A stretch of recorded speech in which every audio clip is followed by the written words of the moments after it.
Hello. Yes, welcome to Blackdog episode 124B, which essentially is all the actual movie discussion bollocks. Yes, this is the bit where we actually talk about, what's that film? Oh yes, Dark Knight Rises. And we do the feedback, and we tell you what film comes next. Or at least will be reviewed on the 14th of August when I return from holiday. The reason I broke it in half, in case you didn't listen to the first half, 124A, is because this whole podcast in total ran to about 3.5 hours or thereabouts, and I've tried editing it, but frankly, I do what I do. I just couldn't be asked to edit it anymore, certainly not at 1 a.m. So, here I am leaving you a little jaunty message to say thank you very much for listening. Sorry for breaking it in half. You'll thank me one day when you realise that I could have just uploaded the whole bloody thing in one lump. And that's it really. Hope you all enjoy your week off from the Blackdog while I'm away, sunning myself in Tenerife, and I shall see you all soon. Enjoy this rather random, haphazard collection of thoughts and whifflings about the Black Knight Rises? No, what am I talking about? That's the bloody Holy Grail. Dark Knight Rises. That's the one. Ah, shut up now. Go on, away with you. Go listen to this bloody podcast. Bye.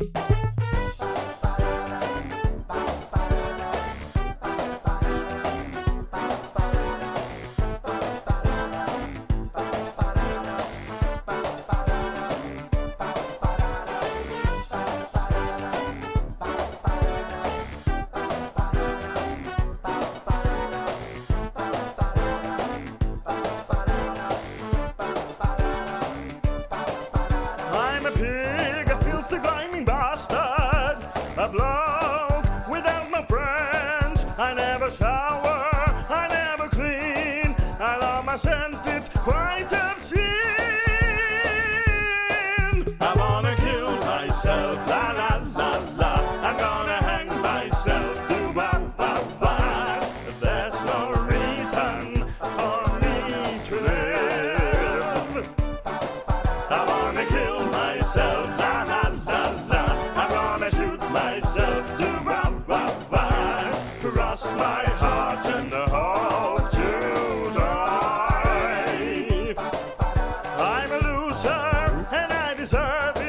I pay for sex, they pay me to leave. My favorite artist is Barry Manilow. I imagine him and me, you know. I wanna kill myself, la la la la. I'm gonna hang myself, do wah wah wah. There's no reason for me to live. I wanna kill myself, la la la la. I'm gonna shoot myself, do cross my heart and hope to die. I wanna kill myself, la la la la. I'm gonna hang myself, do wah wah wah. There's no reason for me to live. I wanna kill myself, la la la la. I'm gonna shoot myself, do wah wah wah. Cross my heart and hope to die. Now it's time to conclude our our 3-part Nolan verse trilogy thingy and tackle The Dark Knight Rises.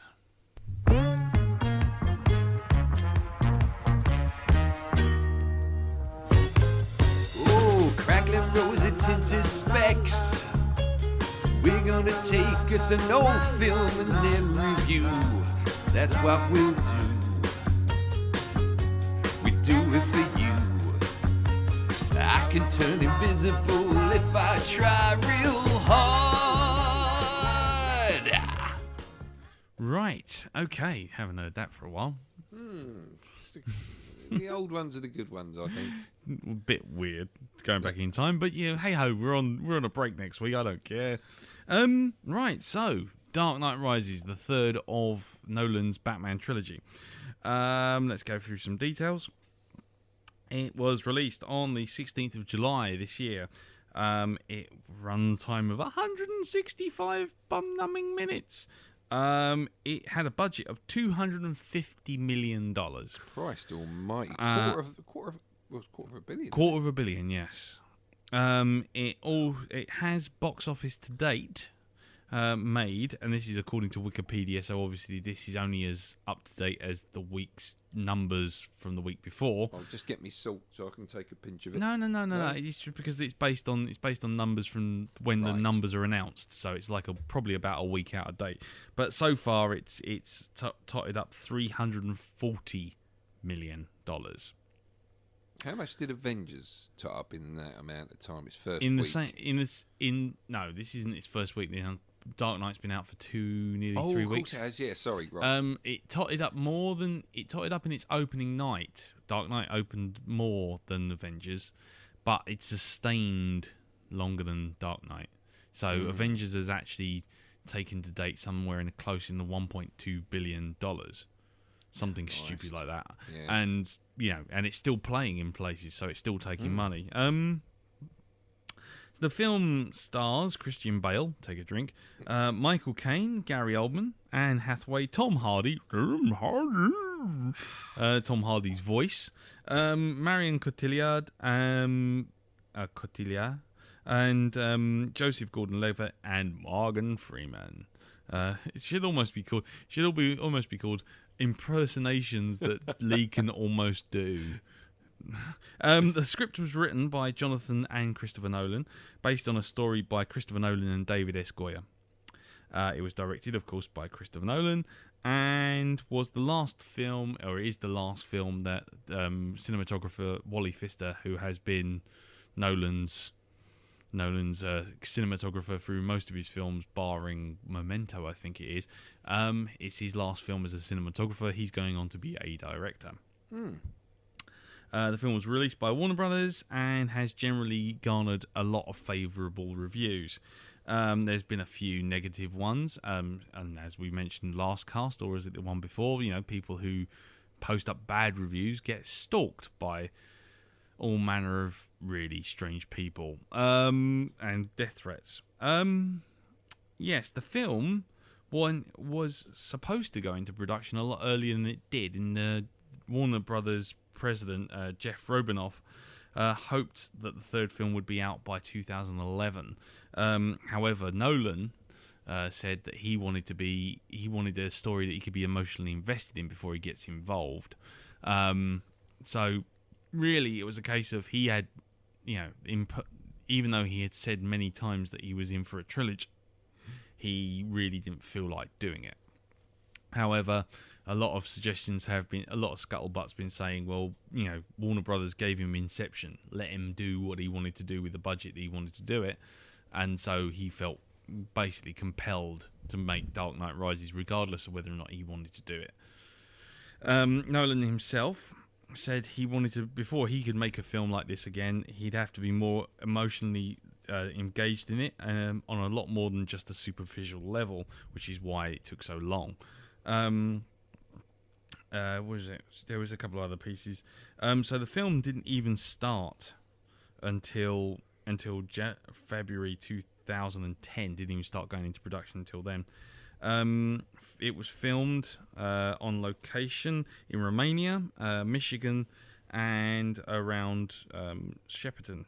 And that's about that. I'll really skip over that. Nolan confirmed that the Joker would not return for the third film and dismissed rumours that he'd considered using unused footage of Heath Ledger for the film. A number of special effects supervisors claimed that they had tried, but there's no corroborating evidence for that, and it's all a bit of pinch of salt as well. Goya wanted to use Bane, and convinced Nolan to use him because basically Bane was Joker but with a more physical presence. Nolan then highlighted the Joker as an example of a diabolical, chaotic and anarchic anarchic character with a devilish sense of humour, which juxtaposed him against Bane, so therefore likened Bane to a more classic movie monster. And to be rose up and brought down and generally to stand up. There's a lot of political subtext in the film, lots of sort of references to the 99%, the Occupy Wall Street movement, which is something that Nolan wanted to focus in on, made it feel more current. And I'll leave it there really, because frankly we're going to talk it over 100%. At the moment, it's the thing that's apparently a lot of people are still saying that what's hurt the box office more than anything is the shooting in Denver and the association with it, which we covered last week. Yeah. Yes. Currently, Dark Knight Rises has an 86% approval rating on Rotten Tomatoes, and Metacritic weighs it at 78% out of 100. Based on 45 reviews. But anyway, we'll leave it at that because, like I say, we're going to talk it over. So, Darren, what did you think? Well, I came out feeling entertained by The Dark Knight. I actually enjoyed sitting there watching it. Right. I know the film is flawed without having anybody turn around and point these things out to me. It's kind of, this is stuff that I've garnered as the film's gone on. So it's not, this is what you're going to get from me is not a blind love for the film. Okay. No, I to be quite honest, before you go any further, I would just like to say that any flaws you see in it, that's fine. But I will not be jumping in and going, "Oh no, but you're wrong," because I tell you what, it's really weird. This film, it's a very, it's true of that phrase, "Beauty is in the eye of the beholder." I think, as with most things, it's like there's no such thing as a pure greatest hits or a pure favourite list because everybody's got their own point of view on what's favourite. One man's greatest hit is another man's filling record. But anyway, moving on with that. Moving on from that. Moving on from that. I think every chapter of this Batman trilogy has had a slightly different feel to it. Yeah. And I can see where, because I think it was Christian Bale that actually said this one, for Phil, it's a culmination, or it's a combination of the first one and the second one. And I'd have to say, I think I agree with him on that one. It kind of it uses it'll go real world 1 minute, and then it will kind of go a little bit on the fantastic the next, because there is some stuff that kind of takes you away from that. Mainly things like the bat. Don't get me wrong, I love that car. I love the effect that craft has. Yeah. When it suddenly just goes full noise, and it's so noisy and so in your face, When it comes out that alleyway. When it comes out the alleyway, that sort of thing. Yeah. By the way, just so anyone knows, there are going to be spoilers going ahead here. So if you haven't seen Dark Knight Rises, please just stop. Just stop. Go watch the film. We'll wait. Come back. Yeah, you don't want to listen to any of this because you need to go into this film. I think almost well. All right, fine. You might have seen one or two trailers. As blind as possible. Yeah, me personally, I would say that the trailers don't give you the entire story, unlike things like Prometheus, which gave you the entire story. And gave you a better story in the trailer. Gave you a better story, yeah. Let's just combine the trailers together. There's your film. Tra-la-la. Anyway, we did that. It's another cast. Yeah, move on. Keep moving. Don't look back. What I have noticed about this film, and it almost made me laugh when you said, "Oh, this is a story from that Christopher Nolan had thought up," and it's like, personally, if I have to disagree with that because I saw at least 4 graphic novels in that film. Yeah, I saw one, of course, the most obvious one being The Dark Knight Returns. Yes. Second most obvious one, Nightfall or the Nightfall saga. Of course. Okay. Yeah. Third one being No Man's Land. Yes. Which is, anybody who doesn't know No Man's Land, what happens is Gotham City gets hit by an earthquake. Yes. And basically the criminals rule the city, and there's kangaroo courts and stuff like that. Gotham City gets basically sorry, cut Gotham off. City. Yeah, gets cut off, doesn't it? Yeah, that's right. And like the authorities just don't want to know, and Batman is the only real driving force in there, along with the rest of the Bat family, like Batwoman, Robin, Catwoman, that sort of thing, trying to bring law and order back to that. There's also, and I'm not quite sure of the actual story, but there's the whole thing with Natalia al Ghul as well, where her and Bruce Wayne, or her and Batman, sleep with one another, which in turn produces Batman's son, who later comes back to be a rather shithead version of Robin.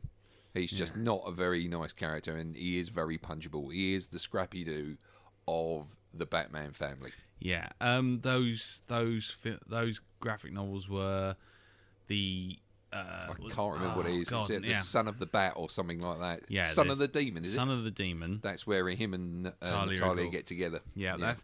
But also, I mean, you know, again, I said I wasn't going to interrupt, but basically, the only other thing I was going to say was there's the final element of Long Halloween. I've not read the Long Halloween, so I can't comment on that. You can borrow it. But then there's a semi-sequel to Long Halloween called Dark Victory. And Dark Victory basically follows Selina Kyle returning back to Gotham after she's been working for Carmine Falcone. But when Falcone gets taken out, basically there is a cop who's been after Falcone until Batman took him out.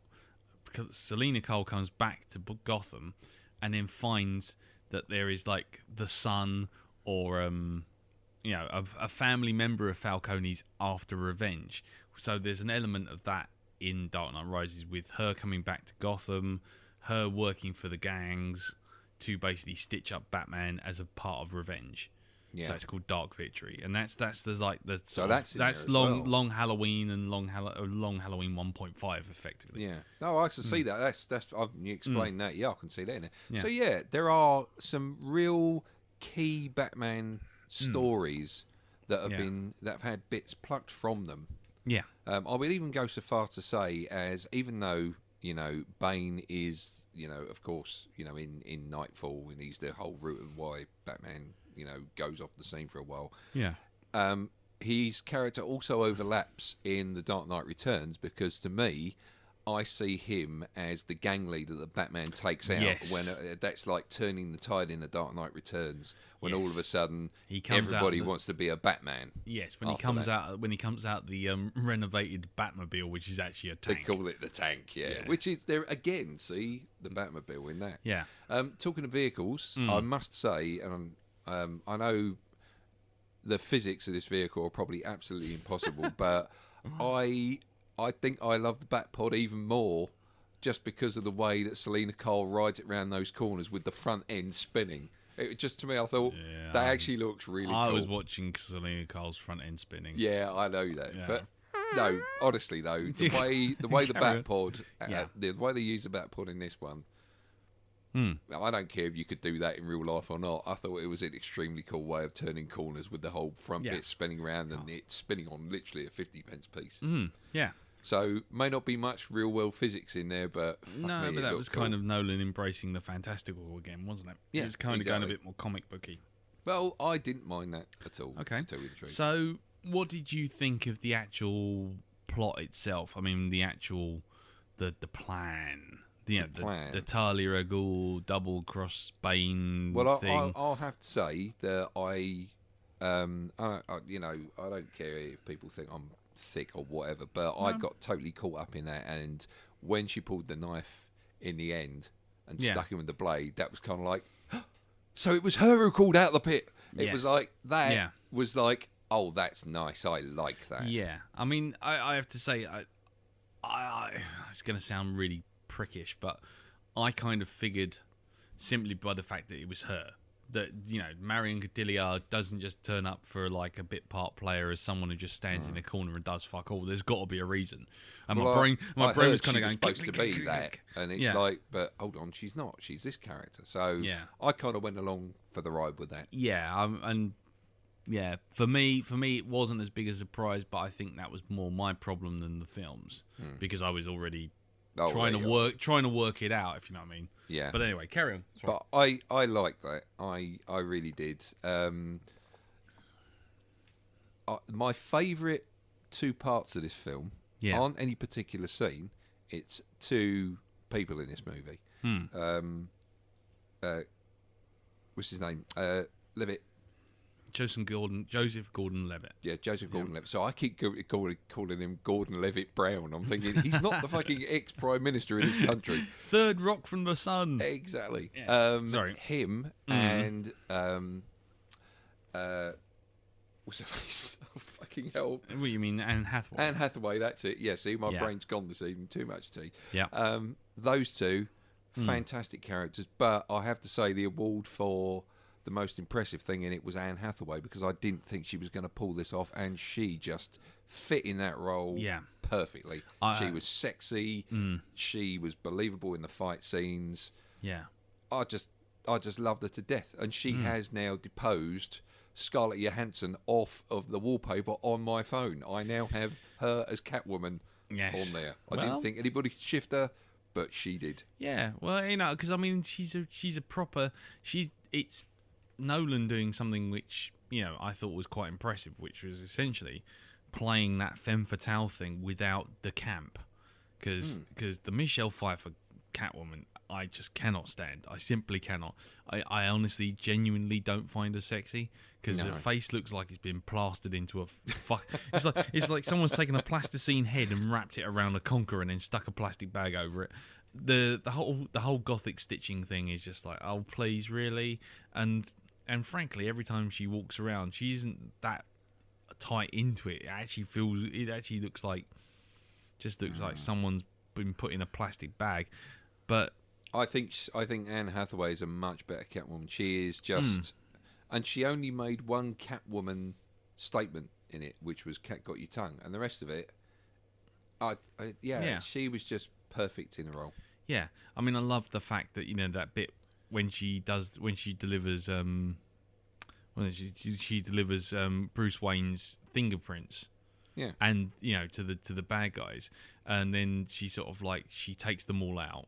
Gives them all a good kick in, and then when the police turn up, it's like, "Oh, I'm sorry." She's screaming her head off, and you know. so they all, you know, she plays their whole macho bullshit off them. Fantastic. And it's just like, that's Catwoman. That's like, turn on a dime and play all the stupid blokes off against each other. It's brilliant. And if rumours are to be believed about what DC want to do next and give her the spin-off movie, I've got absolutely no problem with that whatsoever. I'd like to see her do more stuff. It's a real shame that this is going to be, or this is the last Batman of the Nolan series. But if they can bring her back and get her to do more stuff, doesn't have to have other superheroes in it. It can just be her. No, it's got taking down a crime lord or something like this. I would watch that. I'd eat that shit. Or that thing that Lisa put on the Facebook group. Have you seen that? The 10-minute DC Catwoman. I was trying to watch that at the bus stop, but the bloody 3G connection kept dropping out. So cool. Such a good story. You can do that. It's 14.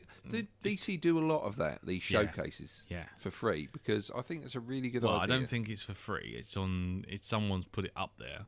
Right. But yeah, I think DC Nation, which is a part of Cartoon Network's block, plays them sort of things.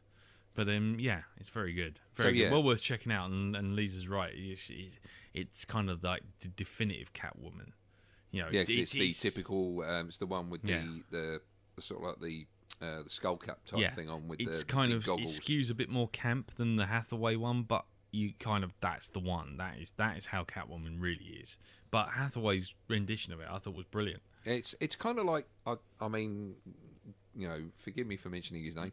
Quentin Tarantino had a habit of taking people who you thought were a bit washed out as stars and just reinvigorating their careers. And this is what Christopher Nolan has done with Anne Hathaway, I think, because to me, you know, you said to me she's going to be Catwoman. I'm thinking, really? Yeah. You know, absolutely. We'll give her a chance, but I nowhere near expected her to be as good as she was. No. I think that's fair enough. I didn't either, to be honest. Yeah. I mean, I just love that bit when she kicks Wayne's cane out from under him, And she does that whole sort of like 1 minute she's the demure, oh, I'm sorry, Mr. Wayne, I shouldn't have been in here, to oops. Yeah. And it's like, oh, here we go. Totally superb. I loved it. Anyway, also, Joseph Levitt. Joseph Gordon-Levitt. Joseph Levitt. See, I can get his fucking name wrong. JGL. Yeah, him. Yeah. I thought he was, again, one of the best parts of this film. Just his character. And the whole thing of, getting the whole bit about Robin in there without having him be Robin. It's kind of like you see that coming anyway when Batman goes, look, if you're going to do this, wear a mask. Yeah. I mean, I'll get round to my bit a little bit later because that kind of, there's something I had a bit of a problem with. But yeah, carry on. Well, the whole thing about calling him Robin, that. But it was eye-rolling.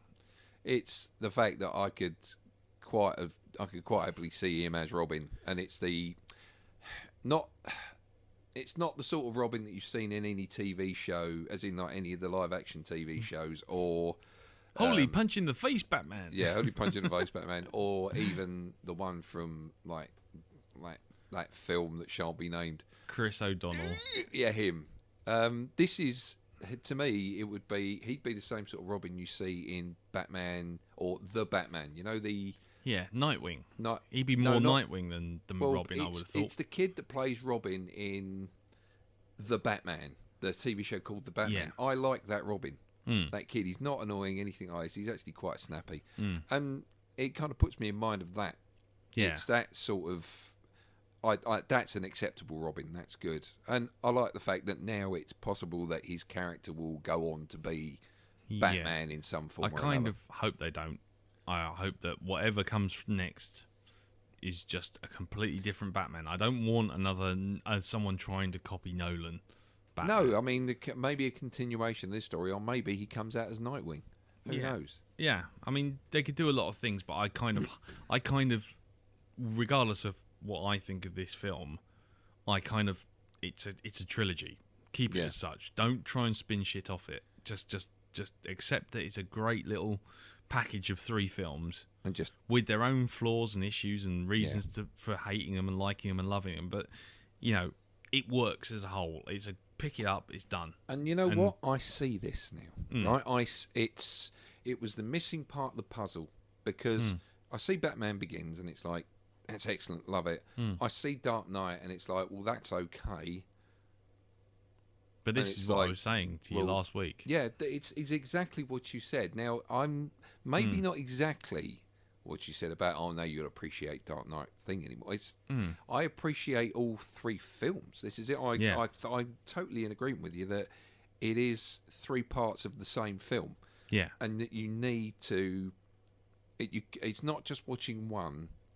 Watch them as 3, and then you'll get the most enjoyment out of all of them, I think. Yeah. Well, exactly. I mean, it's just the third one, kind of, to its detriment, doesn't stand on its own. No, it doesn't. You need to have seen the other 2 to have lots of the payoffs. And that was the thing. When I watched this one, when I watched Dark Knight Rises, I hadn't seen Dark Knight for a while. I was going to watch it for the podcast on the Saturday, so I was kind of watching them out of order.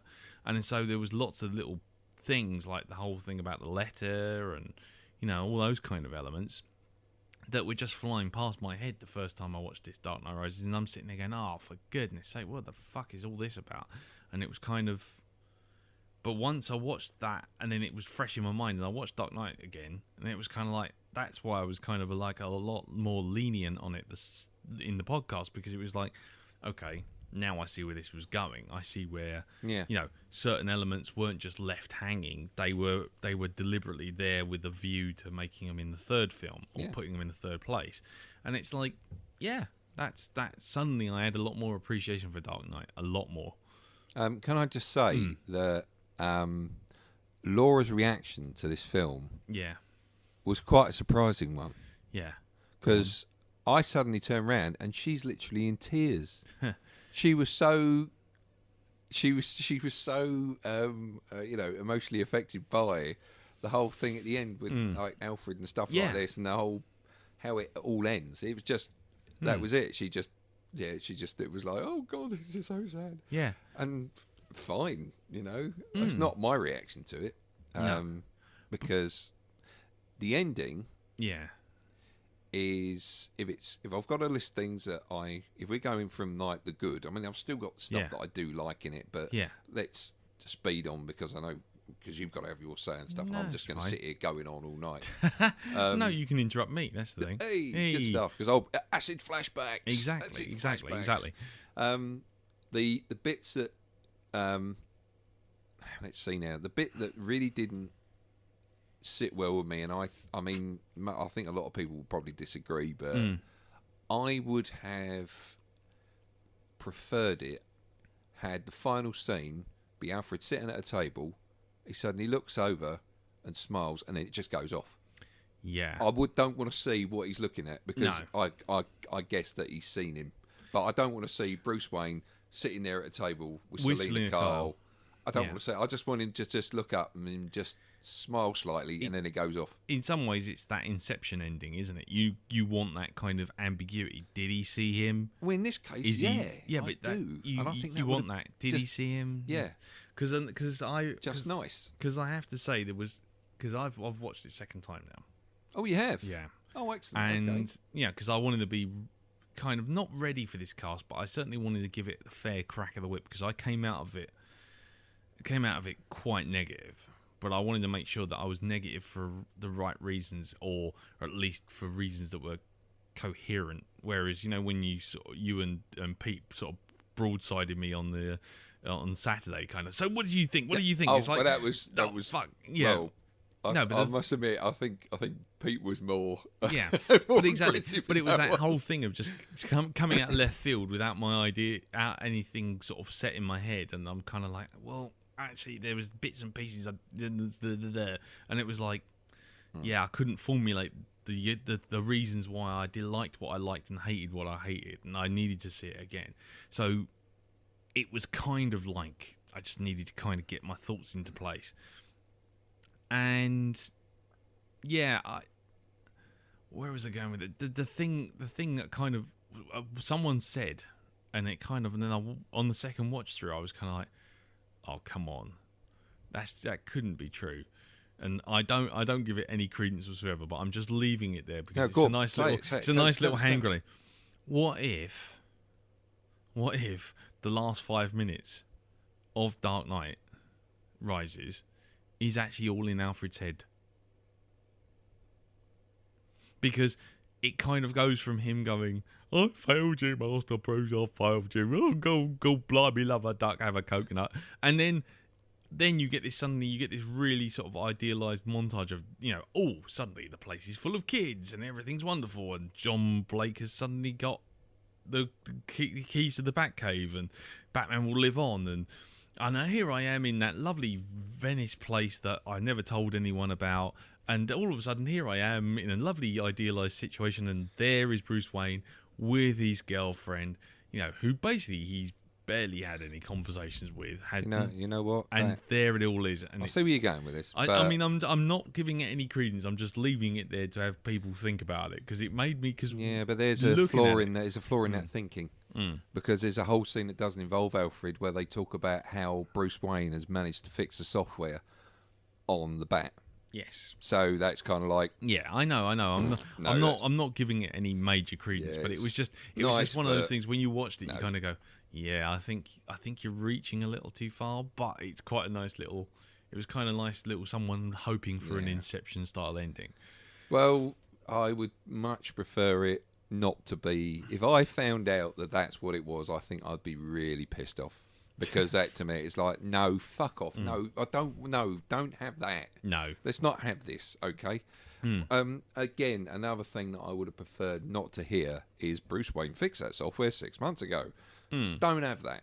No. Right? Just jump to the bit where you've had the funeral and then have Alfred sitting in the chair, smile, go to black. Yeah. Yeah, there was a lot of unnecessary loose end tying up. Like the whole thing about sort of telling Gary Oldman's character, oh, you just put a coat around a boy. When he goes, you're Bruce Wayne, as he takes off. It's just like, no, you don't need to do that. You're just trying too hard to cap everything off. And I understand why, because Nolan doesn't want to come back to this again, and but doing things like that, revealing Bruce Wayne to everyone, but that was is that kind of nice, kind of slamming a door on it. Yeah, but it's also quite a ham-fisted way of doing it. It's like the way I used to write fucking stories when I was little in school. They'd give me I'd have all these grand ideas for doing something, and then it'd be and then they shot the bad guy, and then they went home. It'd be like that to me. Yeah, it's no, you shouldn't be doing it. You're better than that. Yeah, I mean, to me, that sequence, starting from revealing everything to Oldman, kind of helped tinge it because it's something I thought, okay, so maybe they are going to kill off Batman. Maybe they are going to actually have the balls to do that. Because obviously, like I say, as soon as the first time watching it, as soon as he turns to Blake and says, Batman isn't just me, it's anyone. It's an ideal. I turned to Danny Graydon, who was sitting next to me, and I just went, and there's your get out clause. That's right there. Right there. I just said it, and he just looked at me and rolled his eyes, and that was that. But that's it. There's your get out clause. Do you know what? They already kind of Batman Incorporated with Grant Morrison stuff. That where it's kind of like franchised now. What you're saying there though about this whole Batman, it can be anybody. They said this. They've already revealed that about 8 months ago when they were talking about this film, and they were talking about. Somebody brought up the subject of, is Batman going to die in this one? And the guy from DC, I think it was he, or it might have been the director, gave a real politician-style answer, which was, well, you know what? Nobody said that the next film that comes out of Batman is going to be a reboot. And it's like, and he goes, well, Batman is more than just a man. He's like, an idea. He is an ideal. And I'm thinking... Yeah, you may kill off Bruce Wayne. And he actually said something about that as well. Bruce Wayne can die, but Batman doesn't have to. No. Which is kind of teasing it. No, but that's what I'm saying. I kind of understood that. But that's the point. Is for all that ham-fisted, stuff to Oldman, it does kind of lend a little bit more weight because it's like, well, he's clearly not coming back. This is it. But, yeah, I mean... Dark Knight Rises, for me, is a really hard film to review. Because when I watched it the first time, I came out of that literally spitting bullets. I felt like I wasted my time. Really? Yeah, because the thing was... And then, obviously, bear in mind, this is kind of without the hindsight of watching Dark Knight so close to it. But the whole thing that starts off, it just seems like the first 40 minutes... are an utter waste of time, because essentially what it's doing is it's starting off with Batman as a recluse for 8 years, as an injured recluse for 8 years as well. Then where he's got that injury from, no idea. He's not been Batman for 8 years, so literally the end of Dark Knight was the last time Batman was ever seen or ever did anything. So it leaves you with this kind of weird question of, where's all his cartilage in his knees gone, and where's all the cartilage in his back gone, and why is it he's turned into a Howard Hughes strolling around the parapets in his fucking smoking jacket? Then you have, Anne Hathaway turns up, gives him a mystery, teases him a little, and sort of brings him back into the world. And it's like, brilliant, this is it. Bring him back. That's great. Okay, I like that. But then you do that to basically bring him back down again, with Bane breaking his back and putting him down a hole, and he has to do the whole thing again. It's like, really? Because you've just done that. I didn't have a problem with that, personally. That's fair enough. But for me, it's like, well, you've just done 40 minutes of Batman is an idea. Everyone wants him to come back. He turns up, drives his bike for 5 minutes, gets beaten up, and is never seen again. It's like... But in the meantime, down the pit with Tom Conti punching his spine back into shape, it's like, really? So we're going to do this again. We're going to do this 40 minutes again. We're going to have him doubt himself, be injured, not be able to do what he needs to do, but then get inspired by a person waking him up to the world and having him become Batman again. I've got to disagree. Mm. It's a totally different situation this time. Bane puts down Batman, takes him out in front of all his men, and it's like, this is it. This is the last big threat to me. I'm taking him out of the picture, and I am literally running him into the ground. I'm not just like defeating him. I am destroying him right in front of you right now. But that's fine. That's fine. But the point is, you know, if Batman was still around from Dark Knight to this was still around, and we just came in with Batman's already here, he's still around, he's still being pursued by the police, whatever, and then Bane breaks him, not a problem. I don't have a problem with that. The problem I have is the fact you have to start Batman from a really weird recluse position to make him Batman again, to basically break him and then make him Batman again. It's like, that's a pointless 40 minutes at the beginning of the film. Essentially, if you started right from the bit when he is Batman and he is working with Selina Kyle or chasing her down, trying to find out why she wants Bruce Wayne's prince, that I can understand. Fine, we're there. But you can chop that first 35, 40 minutes off and you would not have changed the story at all. And that, to me, was why bring him back to break him to bring him back. It's like you're kind of doing that storyline again. I personally... I mean, that's I mean, and the other thing also is the fact that, you know, he needs all these cybernetic implants to make all these limbs and everything move, and then they take them all off him and dump him down a hole. How does he climb up the fucking walls? That is a glaring mistake in that. Yeah.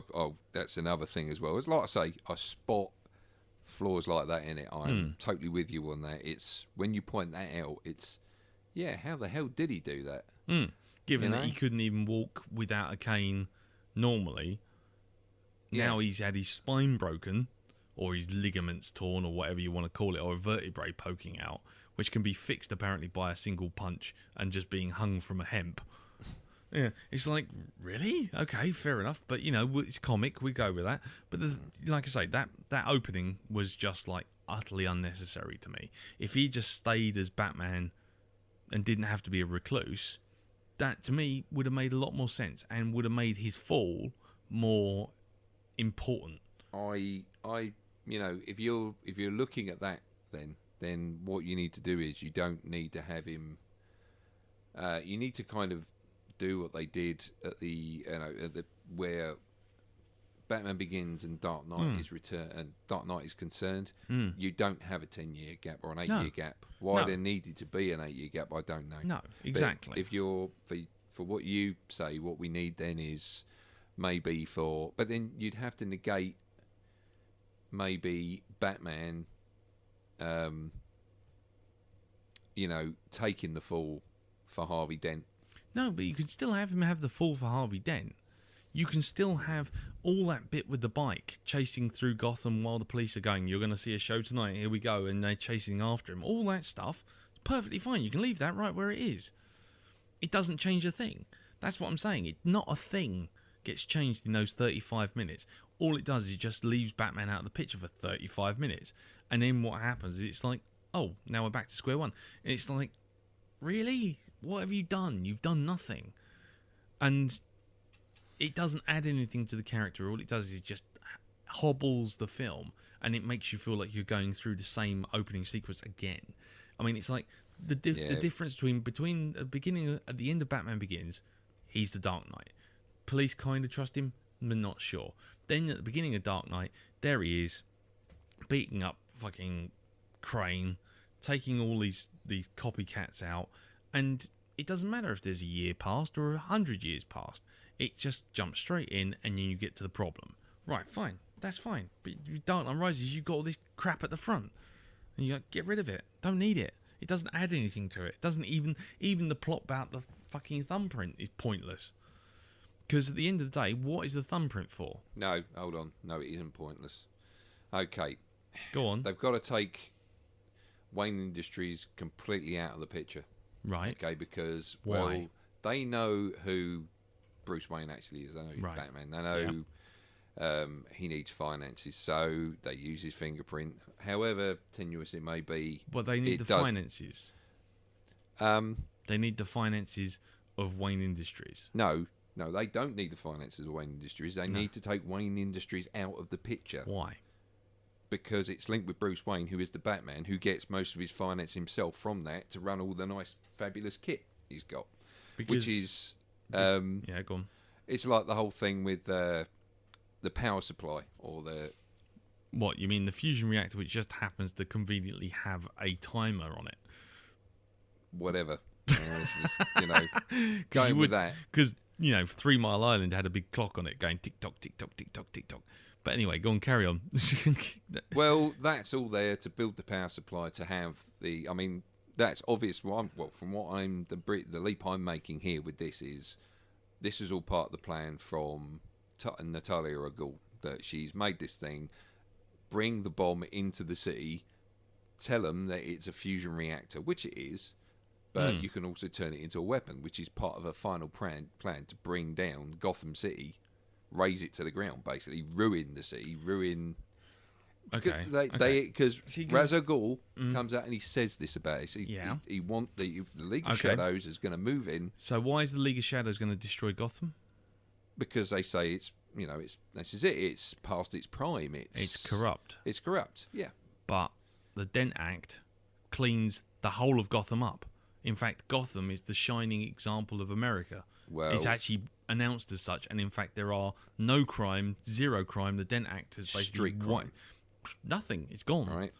But then it's the example of humanity rising up. It is what the League of Shadows were after. So why do they want to blow it up this time? Well, it's not Ra's al Ghul in charge, is it? It's Natalia. And as she said, she didn't care about her father. She wanted to finish her father's job. Yeah. Yeah, but she was finishing her father's job, which was to sack a town which had become corrupt. But it wasn't. It had been cleaned up. That's the end of that. You know what? They even said that about the Roman Empire. Things like, I think it was... No, but that was the whole thing. The Joker had been proved wrong. Gotham was better than what it was. It had been proven.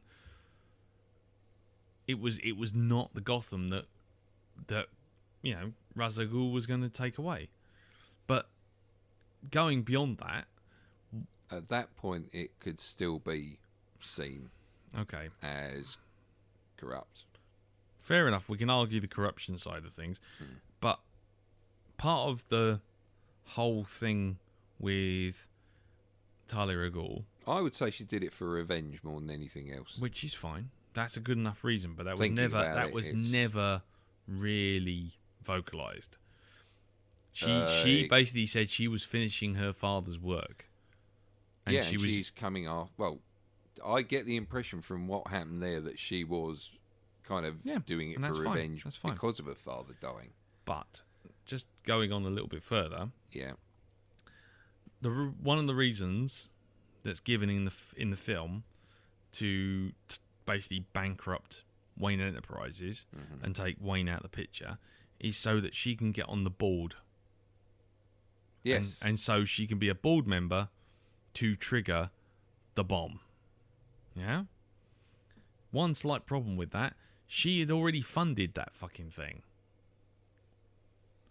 She was part funding that whole thing. In fact, Wayne Enterprises had taken the money from her. She already owned it. So why does she need to do this big convoluted get on the board to because he hid it away from her? Yeah. And it was only when she got on the board that he said, look, okay, here's where it is, but I'm going to need you not to switch it on. This is why I'm giving you the power, so that nobody ever uses it. Because if I give it to anyone else, there's a chance he might slip into the wrong hands. He doesn't know who she is at this point. No. Right? He thinks he can trust this woman. Right. Because she's kind of proven herself to him that, okay, you're one of the good guys, but look, I'll tell you where it is. Here's the key for it. But look, I'm entrusting you with it because maybe I'm not going to be around forever. You know? So, fine. And then she's finally got what she wants. But again, it's a really weird... Don't you find the whole plot entirely weird and convoluted and slightly Bond-style megalomaniac? Well, look, with the whole thing about why she wants to ruin Gotham City, okay? Yeah. Batman is the one that took out Ra's al Ghul. Yeah. The city that he loves is Gotham City, right? So, She wants to take him down. She wants to hurt him. Take down the city that he loves. Yeah. Destroy it. Raze it to the ground. One of the best ways to do it. Very powerful, nuclear or neutron bomb. Yeah. Take out its people. So, if that was the case, then Yeah. why is it that if she wants to destroy the city, and we know that's the case, if they want to destroy the city, why have the whole Bane as moral guardian one-upmanship? Hey, I'm one of the 99%. Let's take down the Gotham bourgeoisie. Bollocks, which goes on. And I'm going to release all these prisoners who've been illegally imprisoned and all this kind of stuff, and start this big sort of French Revolution in Gotham. Okay, you remember Die Hard, right? Right. Okay, you remember Alan Rickman. Yes. When he gets on the phone and says, I like these brothers Yes, from the Asian yes, Dawn yes. release. He's like, I don't really give a shit about them. This is just to Buying keep time. them, occupied. And I think that's basically what that was all But about. he'd already got the city. He'd already taken it over. It was already his. And as he said to Batman, you can watch this as I take your city down again. So he's... And then blow it up. Well, yeah, Well, the then final just insult. fucking blow it up. It just seems really weird to have a bomb that's going to take, 90 days, 100 days to basically detonate, and have him watch it over 100 days. It's like, well, fuck all's going to happen on TV for 100 days, and then, suddenly nothing happens. It's like, and while we're at it, hey, just in case you heal, let's put some guards around the hole, just in case you try and climb out. Oh, no, you can't. We didn't do that. We forgot that. And you have to come all the way from Morocco with no money and no passport and no cash whatsoever, because we've dissolved all your assets. And you've got to not only go from Morocco to America, but you've actually got to get into a city where there's only one route in, and that's guarded by the army. Well, to tell you the truth, with his training, with who he is, that's Oh, the army. No, honestly, no, Lee, come on. No, but don't give me... They're not going to be... The army's not really going to be a problem for him. I'm sorry. He's trained to be a fucking ninja in the shadows, right? He's all of this. It's like, we're not talking about... I mean, this was... Looking at the actual bridge, it was guarded by coppers. I mean, we're not talking highly trained... It was guarded by coppers, and it was also... elite soldiers. It was also fenced off on both sides with a killing zone in the middle and bombs underneath.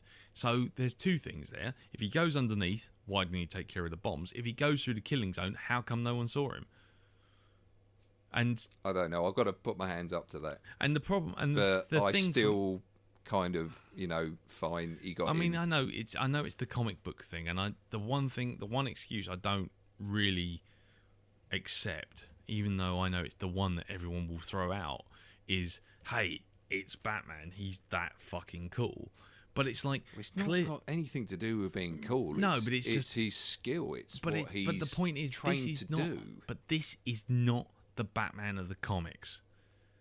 No, it's not about. No, hold on. We're talking about the Batman that's explained in Batman Begins, right? The whole thing you see about him being trained by this League of Shadows, who are these top-notch ninja type blokes. But this is also the Batman who has just spent 87 days down a pit, and then walked supposedly from Morocco to fucking the United States. Oh, he's not that good. I don't think he's walking on water. But Well, exactly. So how does he do it? I don't With know. no resources, no one to help him. I don't know, but then you haven't seen that either, so you can't really. No, hold on. No, that's true. This You're is an absolutely right assumption there. you're making as well, as much as me making the assumption that he's good enough to get past these soldiers. Unless you've seen the way he actually got into the city, you can't really. I mean, you can only make an assumption yourself. That on it's this. really fucking hard to get into that city with only one route in, and with no money and no passport and crossing anywhere between 5 and 10 countries plus an ocean. No, but we're talking about the bridge sequence, right? Fine. The whole thing of getting back to the country, we don't know how long it took him, how he got there in the first place, but Well, we know it's got to taken him less than 10 days because the bomb goes off Yeah, in true. 100 days, and when last time you see him before he does the jump the third time, Yeah. he smashes the TV and it's on day 90, 91. So it's like, okay, so he's made it in 9 days. Okay, fair enough. But anyway, that's beside the point. That's fine. Well, we'll have to agree to disagree. We can't assume everything, and he is Batman and all that kind of stuff. But let's just do one more thing. Go on. Right? Just because this is another thing that really niggled me, right? Mm-hmm. Bane's released all the prisoners of Blackgate Prison. Yeah. Not only that, we've got the entire League of Shadows, or the disavowed League of Shadows, in Gotham. They were, weren't they? Yeah. Because they're all under Natalia's control. Yeah. All rampaging through Gotham. Gotham's police force is engaged in a massive, massive battle, right? Batman not only, goes off and sacrifices himself, yeah? Yeah. And eventually fakes his death so he doesn't have to come back, right? I'm sorry, but he Fakes his death. yeah, well, he goes off with the fucking nuclear bomb, doesn't he? Oh, right. Yes, at the end. Goes off with the nuclear bomb, boom, blows up, Um, and there's no reason for him to come back. Right.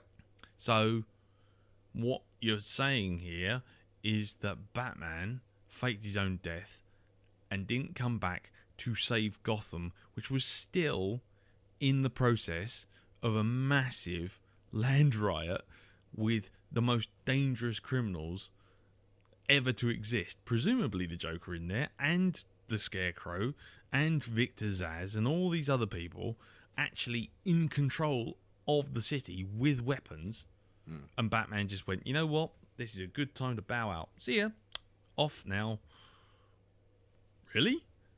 How's that work? Well, the physics, the whole... I'm not worried about how he escapes from the nuclear bomb. It's more the principle of the fact that it's, Batman, if he's Batman, would not fucking do that. This what's all this truth, justice, and American way business. And then 5 minutes later, it's like, you know what? This is a good time to get the fuck out of Dodge because I can got an excuse here. Just looking at that end sequence there for a minute,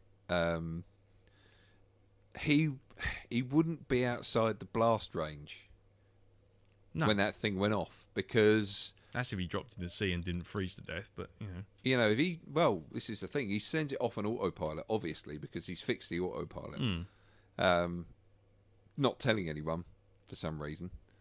So he can escape into his new life, get away from being Batman. The thing is, you have to be outside a 6 mile radius, right? So for him to eject, he would have had to have ejected somewhere near the bay that it starts flying over, and he doesn't. It's kind of like you see him have this. No, well, it smashes through a building. I kind of figured that was when he got out. No, because he's still in the Batcraft about 5 seconds before the thing explodes. Yeah, it's not travelling that fast that it can do 6 miles within 5 seconds. No, that's true. I mean, right? So that's another flaw in this. Yeah, I mean the whole I faked my death business, I can give that the pinch of salt. I mean, fucking hell, I've given everything else a pinch of salt by this point, but that whole the moral principle of the thing that Batman, when you put it like that, has basically decided that now, in the middle of the biggest crisis that Gotham has ever faced, decides, you know what? Yeah, I'm fucking out of here. Good night. And not only that, let's not forget, there are still blocks of concrete laced around Gotham with undetonated bombs. Yeah, there is. I mean, really, if you wanted to do that ending properly, he's got to come back. If I was Batman and I know that I've fixed the autopilot, why not just send the thing off in a straight line and jump out over Gotham and fly down with your and clear everything up. Yeah. So that is another thing that I see that flaw. Yeah. There. So to me, it was all a bit. That's the thing. This is why I was saying right at the beginning. It's kind of a hard film to love.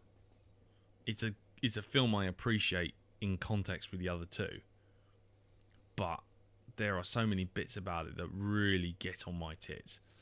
I think the point what I would have liked to have seen in that, where Alfred is concerned, is not this whole thing of Alfred deciding to piss off. Yeah. Right? But maybe Batman sending him away anyway because he knows what's coming. I mean, in essence, he does save Alfred's life by telling him to basically fuck off anyway. But I would have preferred it had it been done differently, and that he just sent Alfred away. I mean, in another, well, you know, because I don't believe that was a whole plan of his. You know, it's just like a sneaky way of doing it. No, this was him being upset with him. It's like, no, that wouldn't happen. But upset after 8 years. I mean, it's like, you know what? It's not even that important at that point. I mean, I know we understand that, you know, Bruce is still holding this candle for Rachel, blah blah blah. But it's like, why bring it up? I mean, Alfred's motivations all the way through this flip-flop in such strange ways.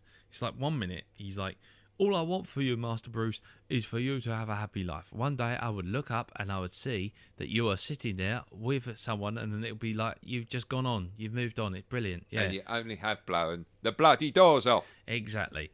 However, you know what? Criminals, bloody thousands of them. Exactly. You know what? You haven't been down here for a while. Oh, yeah, I think you need to sort this out, because you know what? Gotham needs a symbol. Gotham needs someone to trust, someone to look up to, someone to endure. And it's like, so 1 minute you're telling me to go off and fucking have a life. 5 minutes later, you're wanting me to stand on a fucking roof. Then when I go and do it, and I don't make the best job of it, because, hey, you know what? I haven't been doing this for 8 years.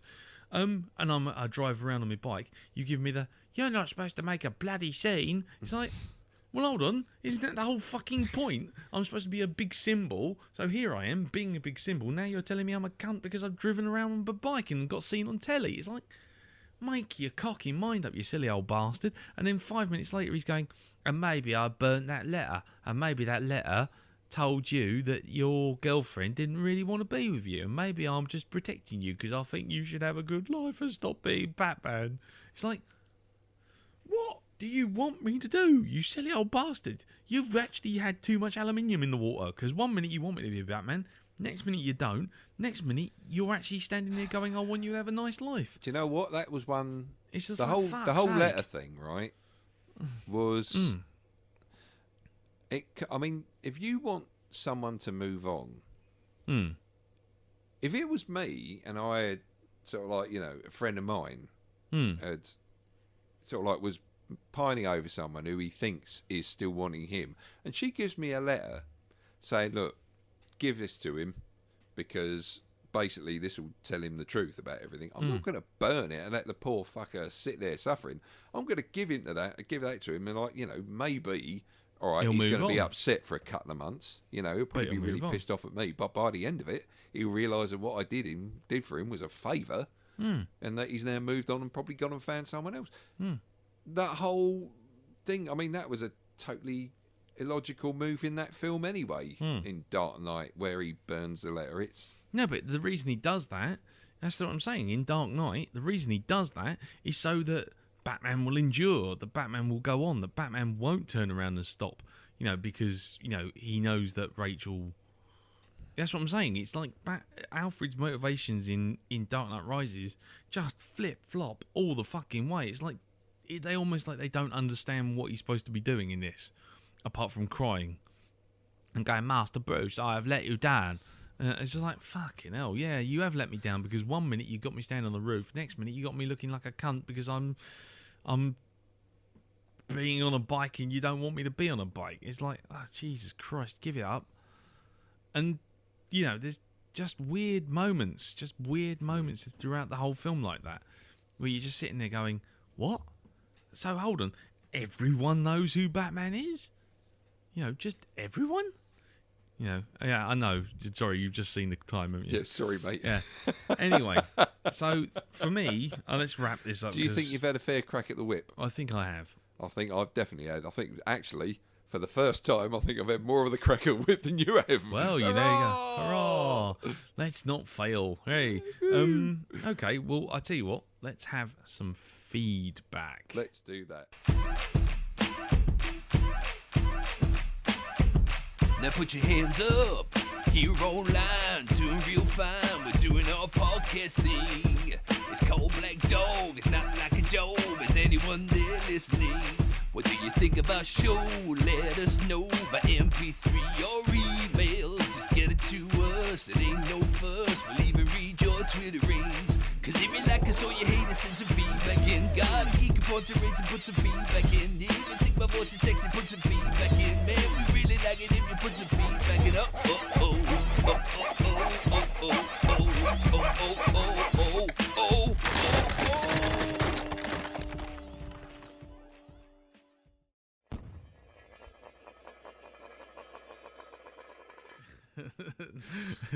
There you go. We're pulling out the old ones are the best. Old ones are the best. Right, okay. So the first piece of feedback is from Eric Edens, me be squee.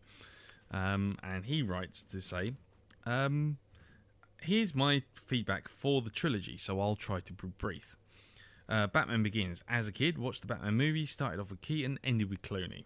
I had my problems with them, but overall they were fun for a kid. As I got older, I saw the flaws and decided that Batman, to me, was the animated series. Nothing could ever be better telling of Batman. Then, Batman Begins came out, and I realised there could be genius if it was not treated as a superhero, but as a heroic human. Nolan was able to create the Batman and could have existed in reality and therefore could have been made without ever using comic heroes' origin or motives. A lot of people have said about Batman Begins that it isn't a great superhero movie, but it's a good movie. And thus, it never has replaced the animated series as my favourite Batman, but it did come out as the top movie for me. Dark Knight. This film has always been about the Joker for me. The Joker is incredible, but then again, as a movie, it didn't need to be Batman. It could have been just Die Hard or Mission Impossible with the Joker as a villain. I loved the film as a movie, even more than Batman Begins, but yet the animated series is still Batman to me. Dark Knight Rises. I just got home from seeing it, and now I have to say it all comes together. I see now that Nolan wasn't making a Batman in a way that Superman or Spider-Man were done. Those were meant to put you in the shoes of the superhero. This is a trilogy that meant to put you in the shoes of the public. Begins was to place you in Gordon's shoes, not to understand why the man would fight and not seek to be rewarded. Dark Knight was to put you in the shoes of Harvey Dent, to think that you could do what is right, but to realise that you can't see it through without sacrifice and forgiveness, which he could not do. Rise puts us in Robin's shoes, to see that all it takes to become a hero is to understand the rules and be willing to give up everything to do what is right. Nolan made this trilogy not to show Batman's story, but to show the story of a life when crime and anarchy are allowed to thrive, and when those that look to stop it are willing to fight back. I didn't leave the movie oohing and ahhing like I did in the Avengers. Instead, I came out seeing what I feel is Nolan wanted us to learn. The strength to create chaos and the strength to control it both lie within everyone at the same time. It's us that choose to pick the side or hide from either. I may never rewatch this film, but I will remember it. And if by chance Nolan only set out to make a comic book movie and I'm completely missing the point, then I don't mind. The best way I can describe any Nolan film is it's an ink blot. You get out of it what you want, and he will never tell us what it's meant to be. I hope you got through all that. Until next time, guys, adios. Eric. Wow, that was a really good piece of feedback. Yeah, I like that one. That was excellent. Yeah, this is really good point, actually. That it's actually not about Batman, it's about the heroes who aspire to him. Never actually looked at it like that. It's a great take on it, actually. Yeah, excellent. Yeah, well done there. Excellent. Golf clap. Yeah, mate, golf clap. There we go. Sorry. Yeah, hold on. Golf clap. Yeah, sorry. Anyway, next piece of feedback is from Lee Harvey, who I think only just joined the Facebook group. Yeah, he's the one that's got a problem with the fact that, we didn't give him a welcome on the Facebook group. But, we went out on a limb and we welcomed him quite publicly on the cast. For a second time now. There you go. So he's in debt to us. Deal with it, Harvey. Deal with it. Lee Harvey Two-Face. There you go. Ah, yes. Yeah, there you go. Anyway, no, sorry, not Two-Faces in the nasty way of doing it, but Two-Faces in Two-Face. Harvey Dent. Yes, Dent, we'll call him late Dent from now on, I think. Yeah. Dent, as in the late Dent, Harvey Dent. Anyway, Anyway, sorry, a bit of a Hitchhiker's Guide thrown in there. Right. So Lee Harvey writes, "Hey guys, I thought I'd give a quick bit of feedback after seeing Dark Knight Rises. The only thing I wanted to mention was Bane's voice. I just couldn't seem to get past it. It sounded like Sean Connery doing Darth Vader. Most bizarre, and I never got used to it. The film overall was somewhere between meh and enjoyable. Not the best of the three, but not a bad film. Keep up the good work, Lee." See, now, that kind of sums up how I feel. I mean, I didn't quite cap it off, but essentially, yeah. It's not the worst film I've ever seen, and you could never call it a bad film or a badly made film. It just has really annoying things in it that made me kind of go, oh, this could have been so good if it just did this or it just did that. Yeah, with a little but bit the bits more... that were good were really good, but the bits that were bad were just like twitch for me anyway. Also, let's not mention the sound mix. I mean, I said it last week, but fucking Nolan should not be let near a sound editing studio, because I tell you what, Bane wasn't just the biggest problem. I mean, his voice sounded like it was sort of not part of the character, but because it was just so clear, and it was so clear, but it was so clear and really odd, but it wasn't mixed properly. But not only that, but like when Batman was talking, he would go into, and it's like, what on earth are you saying? And then sometimes, like, even fucking Gary Oldman would go into this kind of whispering Jim kind of move, and he'd be like, and all the while you got Hans Zimmer going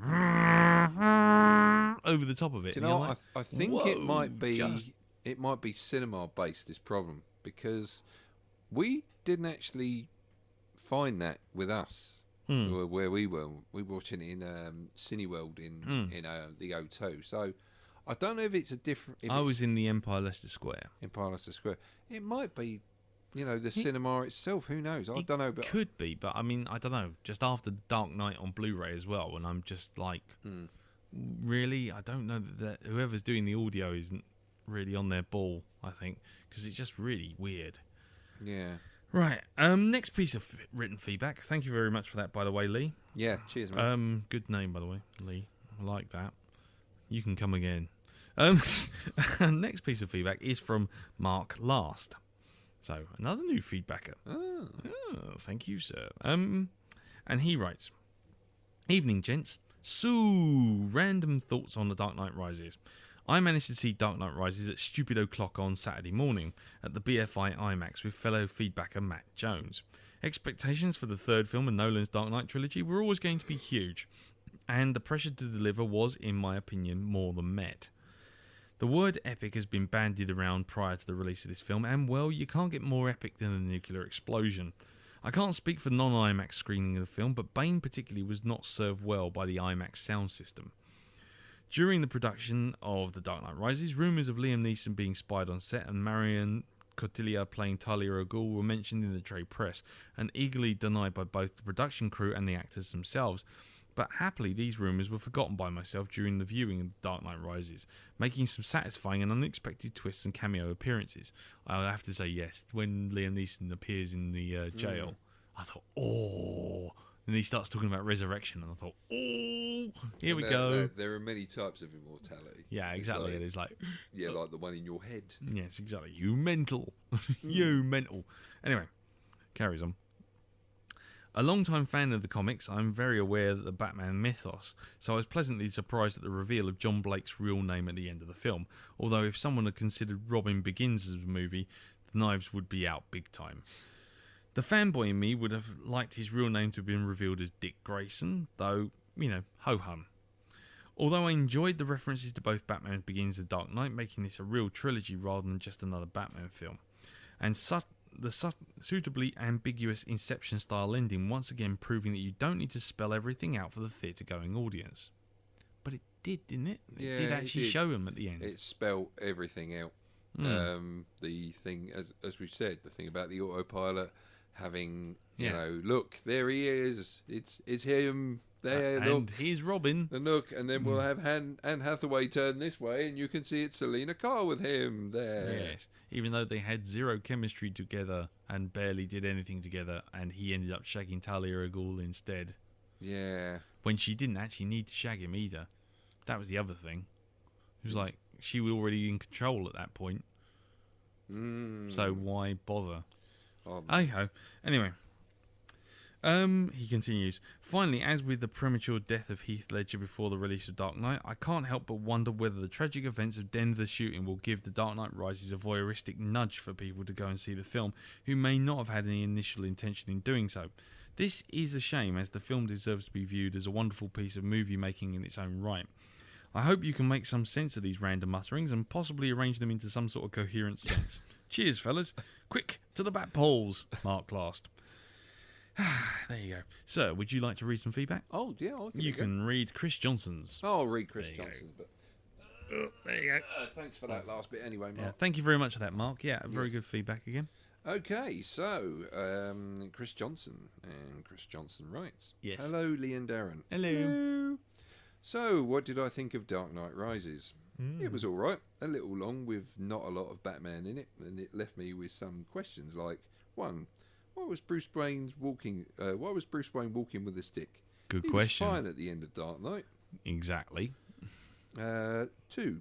Why did Bane fly Bruce across the world to put him in a hole in the ground prison? He could have just locked Bruce in a prison cell in Gotham. Or left him in the sewer. Yeah, or left him in the sewer. 3. How did Bruce get back from Gotham after he escaped? Ah. And, out of the well-known villains in the Bat universe, Christopher Nolan chose a lesser-known villain, Talia al Ghul, turning Bane into a henchman again. I have others, but I won't bore you with them. Chris. Okay. Cheers, Chris. Thanks for that, Chris. They're all valid points. You Yeah, know. they are valid points. Also, one other thing, given that old Morgan Freeman moved the entire armory to a hidden location that no one knew about, not even Bruce Wayne, how did Bane manage to How did Bane manage to tunnel underneath it I don't know. and blow holes in it I right don't where know. the tumbler was? I don't know. Shut up, that's why. Right, next piece of No, you got it wrong. He's Batman, that's why. Oh, shush. Yeah, with bat ears on. We're changing it just for this one cast. It's not shut up, that's why. It's Batman, that's why. Okie dokie. Right, next piece of feedback is Matt Jones. Let me guess. Now, given Matt Jones went with Mark last, I'm wondering what his feedback's going to be like. I guess it's positive, but we'll have a listen. Anyway, so Matt Jones writes, Hello again, Lee and Darren. Hello. So, Dark Knight Rises. Does this film complete Nolan's Batman trilogy in a satisfactory way? The simple answer is hell yeah. Watching this film in London's BFI IMAX screen was one of the best cinema experiences I've ever had. The near 3-hour running time didn't bother me at all. In fact, the film packs in so much plot it could have been even longer. After the initial impressive plane heist sequence introducing Bane, the film takes its time to bring us up to date. 8 years have passed in Gotham since Dark Knight, and we're introduced to Anne Hathaway's Selena Kyle and Joseph Gordon-Levitt's John Blake, both superbly acted and, like Batman Begins, quite a while until Bale puts on the Batsuit. Michael Caine once again gets his moments to shine. I had a lump in my throat when he leaves and his presence is missed throughout the rest of the film. We also get Marianne Cotillard as Miranda Tate and of course Tom Hardy as Bane, who is such a huge presence despite most of his face being hidden by his mask. He is suitably menacing threat to Batman and Gotham, and his bizarre voice somehow works. There's also no audio problems to speak of in my showing in any way. Well, I would say though, listening to Mark's feedback, that he was having problems with it on IMAX. Sound-wise, yeah. Yeah, anyway, moving on. I have a few minor negative points. Blake guessing Wayne's identity was a bit of a stretch, and Talia al Ghul's plot twist needed more time devoted to it. And the passages of time when Gotham is under siege for 5 months wasn't conveyed too well. A few more scenes of Gotham in anarchy and cops trapped underground would have helped. Also, Matthew Modine's police deputy character was a bit wasted, and his death had little impact. These are minor quibbles, however, and they didn't bother me, and as I was overwhelmed by the epic scale. This seems more at stake than Rises there seems more at stake than in Rises than in the previous two films. Sorry, I'm just going to move the mic a bit. Oops, sorry. There you go. Especially as Wayne is taken out of the picture for almost an hour of its running time, and it's great to see the new vehicle, the Bat, in action. The football stadium destruction and Mr. Neeson and Cillian Murphy's returning cameos, spotting Tom Conti, Owen from Torchwood, and Teal'c from Stargate was also cool. Fair enough. This was the most emotional of the trilogy, and the finale of Batman revealing his identity to Gordon before apparently sacrificing himself for his city was brilliantly handled. I love the final montage, and as the three elder stalwarts of the franchise all discover that Wayne has survived in different ways, and Blake is revealed to be a natural inheritor to the Batcave as a new Dark Knight rises. Whether this will lead to further films remains to be seen, but as it stands, it's a perfect end to a trilogy. Batman is a symbol, and anyone can be inside that suit. After years of devoting his life to the city, followed by years of brooding isolation, Wayne finally has the chance of happiness. And with Anne Hathaway too, lucky swine. And yet, I can't say that Rises is one of my favourite of the three after just one watch. I'm off to see it again tonight, which may help, but it certainly confirms this as one of my favourite trilogies ever. Well, enjoy your week off, guys. I'll have to console myself with some Blackdog Gold until you're back. Matt J. Thank you very much for that, Matt. Hey, cheers, Matt. Okay. Right, well, now, unfortunately, we're going to have to just take a break because I've got to run Mr. Barnard home. Yes, because I've got to be up in about 5 minutes. Yes, and then we will resume this feedback tomorrow, though it won't matter to you, so why am I telling you? I don't know. Well, fuck it. We'll see you tomorrow. Yes. Tune in tomorrow. Same bat time, same bat channel. Okay, so here we are back again in the middle of the feedback section. You may notice the sound quality's changed slightly. Everything seems a little bit different. That's because Darren is now at home, aren't you, Darren? Yes, I am now at home. And I am here at home, and it is now Wednesday. And we've had a bit of an eventful Wednesday, ladies and gentlemen. If you haven't been watching the Black Dog podcast group in the last 24 hours, I went to Victoria Park today, to the Olympics, and there was this thing called BT London Live, and it had all sorts of events, big screens and things you could see, and it's great. And what they had also was a 70-foot high zip wire, and all through the day, all through the morning, they're saying the zip wire's closed because it just doesn't work properly. So it's like, okay, fair enough, no worries. Carol wanted to go on it, the kids wanted to go on it, and I'm like, no, I'm not going on that. Anyway, go to get some lunch, and the lady behind the lunch counter turns around and says to me, apparently Boris Johnson's going to be coming down on it at 12:30. And I'm like, well, it's not working. She said, I know, but maybe he will, maybe he won't. Maybe they'll keep it closed. Never mind. So, fine, left it alone. About 1 o'clock, all of a sudden, we hear screaming out across the field, Team GB, Team GB, Team GB, and moving like the most odd grandpa dressed up as a space invader you've ever seen. Boris comes zooming over my head, waving two British flags, and he's got this blue hat on, and he comes zooming down, and he kind of loses momentum about halfway. I actually saw this on the news. And he kind of goes halfway down, and then he's halfway up to the remaining tower. Yeah. And just as he's about to reach the remaining tower, he doesn't quite make it, and he kind of sags and slides slowly back down to the middle of the tape. And as the crowd gathers, I'm standing there, and a friend of mine from work, Rebecca Denton, she's there as well, and we were talking, and she's blogging for this site or something. And so she holds onto holds onto her Mac, and she shoves it in my hand. And she goes, "Hold on to this! I've got to get a photo of this." And I thought, fuck that. And I took it, I took the Mac and I shoved it in Carol and I went, I've got to get a photo of this. We went running underneath. Yeah. And there's Boris just sort of lying there, sort of hanging there like the most disappointing Christmas bauble you've ever seen in your life. And I took a photograph of him and he's going, yes, somebody give me a ladder. Someone get me down. Yes. This is what it's all about. This is great. This is fantastic. This is Team GB. Yes. And all the crowd are kind of giggling and laughing and pointing at him. And I took a photograph and Rebecca took another photograph and I slapped it up onto Twitter. Rebecca slapped her one up onto Twitter. And for the rest of the day, I have been phoned by various news agencies. Wow.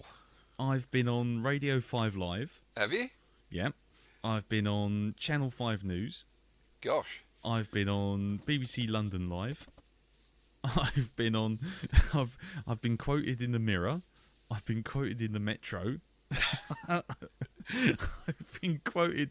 My photos appeared all over the place. I've been quoted on the BBC News website. The BBC News website was particularly funny because I was getting into the flow of things, of people phoning me up and asking me things. Yeah. Hold on, where are we? And in the BBC News website, it actually has me completely quoted, and I read it out here. Onlookers snap photos, Lee Metcalf joked. It was great fun, but it needs to go faster. Lee Metcalf, who was at the event, said, when Boris came down the zip wire, it was very James Bond-esque with him shouting Team GB. However, he seemed to lose momentum and was left hanging there like an odd Christmas decoration for about 5 to 10 minutes. He spoke to the crowd, which had gathered beneath him, saying, this is what it's all about, this is fantastic, this is Team GB. And I was thinking, yeah, it's good, but you're still hanging there. and my photograph plus video is on the news website. Wonderful. And yeah, so I'm all over the news. Wow. And I had CNN call me up, which is quite amusing because I obviously don't know who I am. I felt like saying, I'm on the floor. I'm on the floor above you. And yeah, and then they took my photograph. Not my photograph of me, but the photograph I uploaded, and they said they've put it on their website and it's everywhere. Wow. And in the meantime, a new meme has appeared based on my photograph and Rebecca's one, called Dangle Boris. Dangle Boris? Yeah, people are cutting him out of the photograph and just hanging him off a shit. So yet again, you've become an internet meme. Yeah, seriously, if you go onto Twitter and just do a search on hashtag Dangling Boris or Dangle Boris. Oh dear. It's brilliant. Yeah, actually, it's actually on dangleboris.wordpress.com. Go to that now. I'm Check it just out. having a look at the BBC website, actually. Just as here it is, Dangle Boris, and it's got a video. Yeah.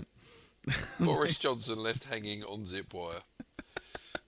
Let's have a look at this. Features and analysis. It's got here. Features and analysis. Hold on. Here we go. Let's see if there's anything in it. WordPress.com. Go to dangleboris.wordpress.com. Some of the pictures they put.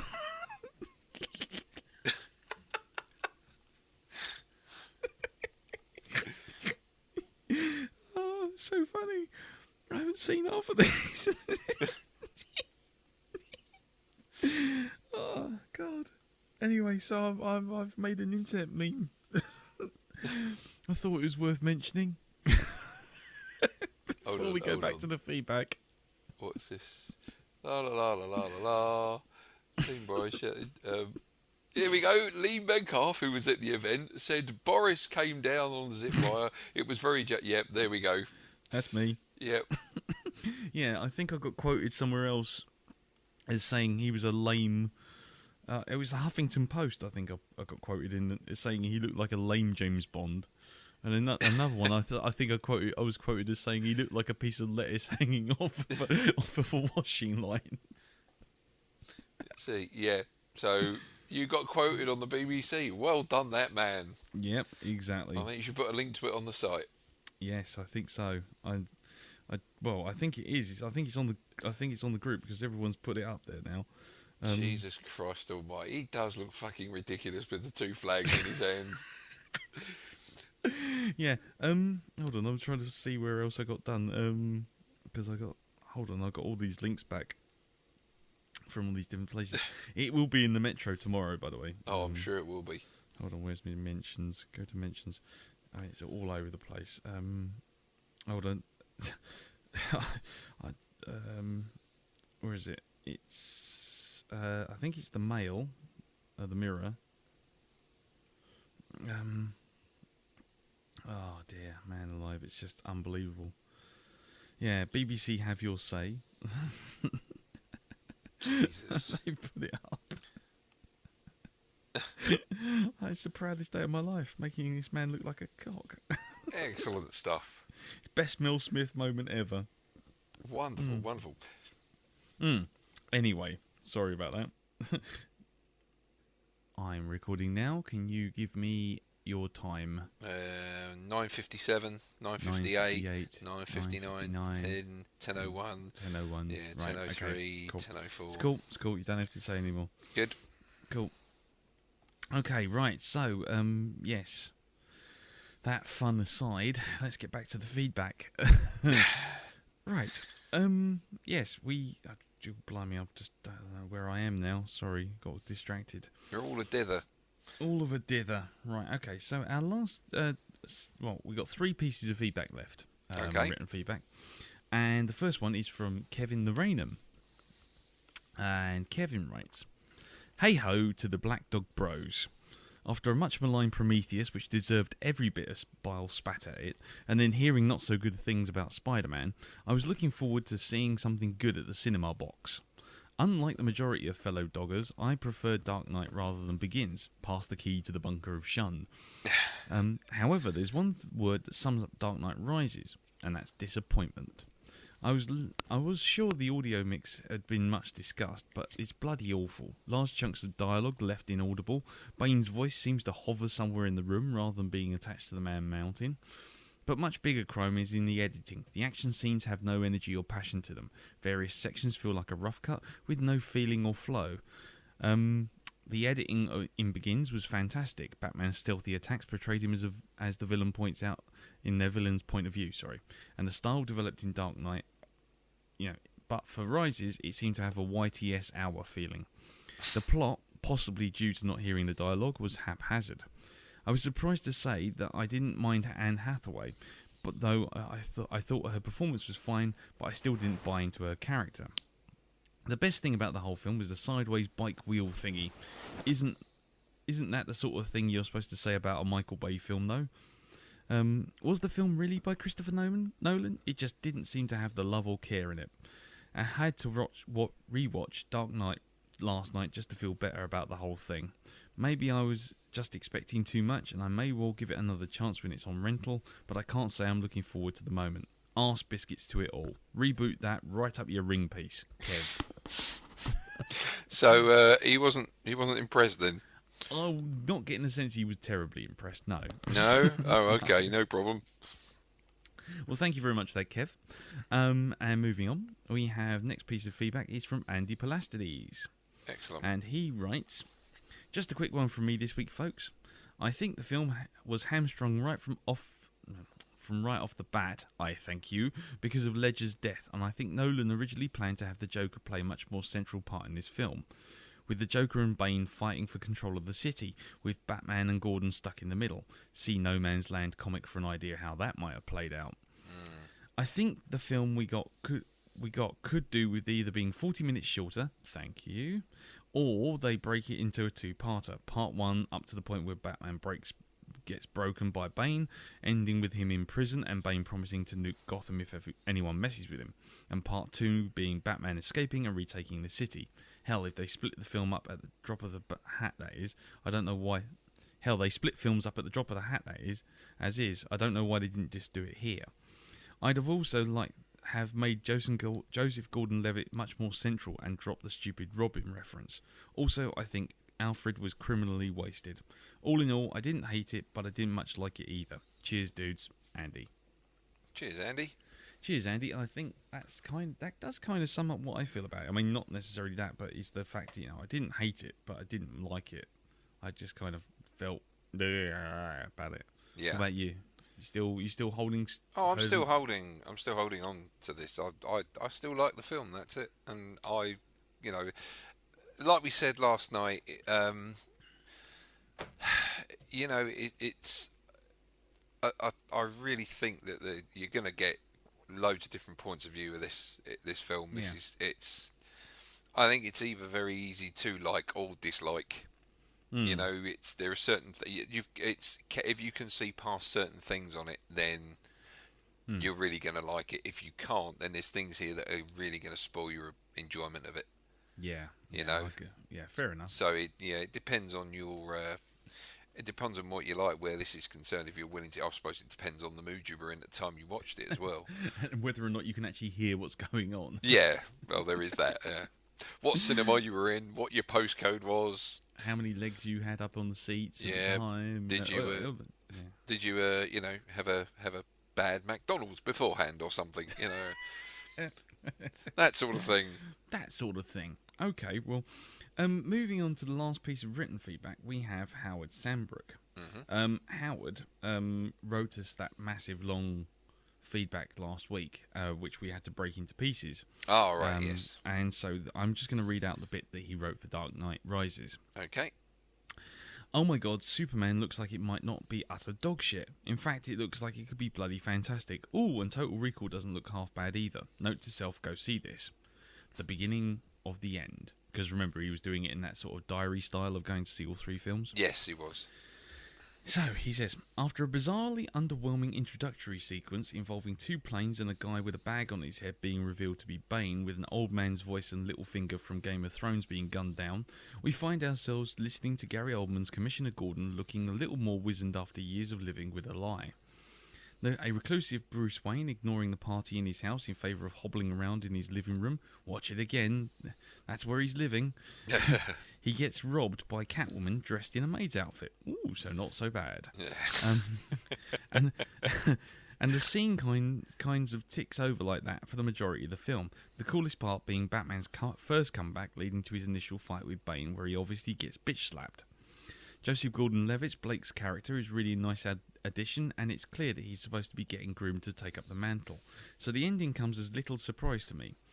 Anyway, Batman comes back from the back injury in lightning time, and his absolutely fucked leg from earlier absolutely nowhere to be seen now. Instead, he goes for a climb and magically reappears in Gotham City, and boom, the party's all on again. It's time to beat up Bane, who magically forgets how to fight properly. The previous encounter between the two of them was all of a sudden looking more evenly matched. Oh no, she's Talia al Ghul. Surely not. And Bane's actually a bitch. Okay. And then we had the particularly touching ending, which I thought was a lovely twist on the commonly accepted Batman lore. Although Nolan does seem to have this overwhelming desire to give us a happy ending no matter what. If I were more hot-headed, I would say it kind of undermines the ending of Inception. Although I'm not, and it's clear these films are unrelated. Still, though, you can see what I mean, surely. Right, okay, so I'll just recap the last line after this. So there it is. The trilogy isn't without flaws, and by no means by no means fails to deliver. It simply was what it was, a trilogy of films involving a vigilante billionaire with the world at his fingertips. It was great on some levels, poor on others. Surely it is the dream of geeks all over the world to have a series of films that have strengths and weaknesses to them to debate and argue the toss over, yet one that brings them all together in the first place, because the one thing we can all agree on, no matter what our opinions are of these films might be, they have reinvigorated a franchise that was all but dead. Now Nolan's involved in Superman movie, and that trailer for that looks as though it could do to Superman what these films did to Batman, and that cannot be a bad thing. I love these films, all three, precisely because I can talk about it with other fans until the cows come home, so for me they're a resounding success. If they were perfect, we'd never watch them again, and no one else would be able to reinterpret them. Batman is a superhero that keeps on giving, and for that I'll be forever glad. I guess that's it from me. Love you all, and roll on 10-minute spoiler zone for Total Recall. Thanks again, Howard. So there you go. Thanks Excellent. for that, Howard. Yeah, excellent, excellent. Yes, right. Okay, so I guess we got to move on to MP3 feedback. Yes. And the first piece of MP3 feedback is, he says, clicking very slowly through the files. It will be Justin Pearson Smith. And let's hear what he has to say from the other side of the world. Hi, Lee and Darren. I just thought I'd send in my Dark Knight Rises feedback. But first, I'd like to say something which has always bugged me about every incarnation of Batman. And that is, we are frequently told that this is the gritty, realistic Batman. This is what Batman would be like in the real world. Well, in the real world, if some guy dressed up as Batman and drove down the street in a Tumbler or a Batmobile, whatever you want to call it, what would happen is a helicopter would track the Batmobile back to the Batcave. A very large armed SWAT team would show up at Wayne Manor and arrest Bruce Wayne. That's what would happen in a real-life Batman film. So, my biggest complaints about Nolan Batman films is that you can't have it both ways. Either it's a comic book movie, in which case we can take some liberties with things that happen, or it is a gritty, realistic Batman film, in which case it's still a bad movie because it's not what would happen in real life. These sort of little details are glossed over. Anybody with half a brain could work out who Batman is, or who is funding Batman at the very least, simply by the sort of technology which Batman is using. Obviously he's getting this money from somewhere, and the odds are it's going to be somebody who lives in the city, somebody who has money. Now, how many people in Gotham City would fit that profile? 5, maybe? 2? It would not take them very long to work out who Batman is. Okay, so now on to my Dark Knight Rises feedback. Taking Dark Knight Rises as a comic book movie, which is what it is, I actually enjoyed it. I realize it's not a perfect film, and there were a couple of complaints I had, but nothing which dragged the film down to the 3 out of 10, 4 out of 10 scores which some people are giving it. My main criticisms would be Batman's recovery from injury time. Ooh, look, my legs have suddenly healed themselves back to normal by putting a few straps around them. Second problem, Bane's voice. Like most people, my problem with Bane's voice is that it sounds like it's dubbed over the top and it's not very clear. That said, it's not something which destroys the film for me, and it's nowhere near as obnoxious as Batman's voice, which, at least in this film, hasn't had the volume cranked up. He just sounds like he's a pedophile or a really bad Batman caricature. So, yeah, those are my main flaws. The other big flaw, of course, is the last 5 minutes of the Bane-Batman action sequence in which you get the big tryst. That really bugged me on hindsight, because it didn't really feel like a satisfactory final battle between Batman and Bane. That's what I wanted. That's what the film had built up towards, and then, yeah, it doesn't quite work. It's... How can I put this? It's like masturbation without the payoff, basically. That's the crudest but most obvious way I can put it. What I do like about the film is it's beautifully shot. I do like the build-up. I do like all the Arkham City references which are scattered throughout the film. And that stuff like the ice what they're walking on, cracking and people falling through, that's straight out of Arkham City. The stuff in the sewers, again, straight out of Arkham City. And, I mean, I had a big grin when I was watching those sort of scenes. I can understand why people don't like it, but I think, honestly, you have to suspend your disbelief at least a little with any comic book movie. That said, yes, I do see the problems some people are having, and ultimately, whether or not you like this film is going to depend on how much you can overlook these sort of problems with the film. But the same goes for any superhero film you can name, whether it be Iron Man. Yeah, in reality, guess what? Tony Stark would not be able to build a suit of armor in a cave with a crappy bunch of tools provided to him by terrorists. Sorry, but that's the truth. In The Incredible Hulk, getting exposed to a massive dose of gamma radiation is not going to turn you into a giant green monster. Sorry, but that's just something you're going to have to overlook if you want to enjoy a film about The Incredible Hulk. Same thing with Batman.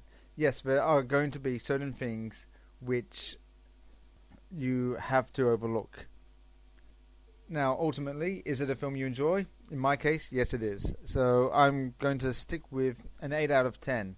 When I first saw it, I'd say 9 out of 10, but after I had a bit more time to digest it and had some of the shine wear off, yeah, it's probably closer to an 8. Batman Begins is a better film, but it's still a solid film as far as I'm concerned.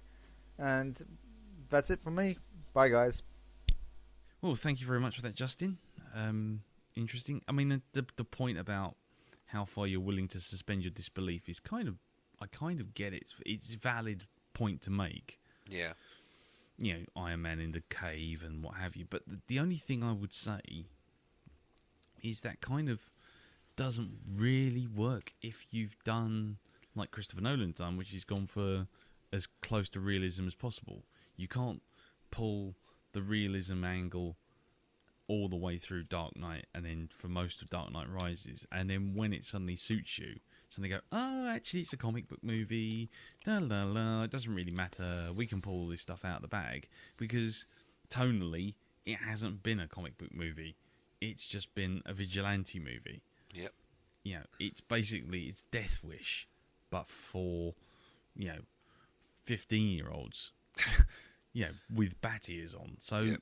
I don't know. I don't think you can excuse the flaws in the same way as, like, with Iron Man, because, like, basically Iron Man is just utterly ridiculous from the start anyway. And it sets its stall out really early. So, if suddenly Iron Man turned around and suddenly went into hard-boiled detective mode, then you'd be sitting there going, well, it doesn't really work. And that's the problem. It's like, and in the case of the Hulk, it's the same thing. It's like, if the Hulk is going to be sort of like a big green monster lumbering about, you've got to go with the fact that this is an utterly ridiculous story.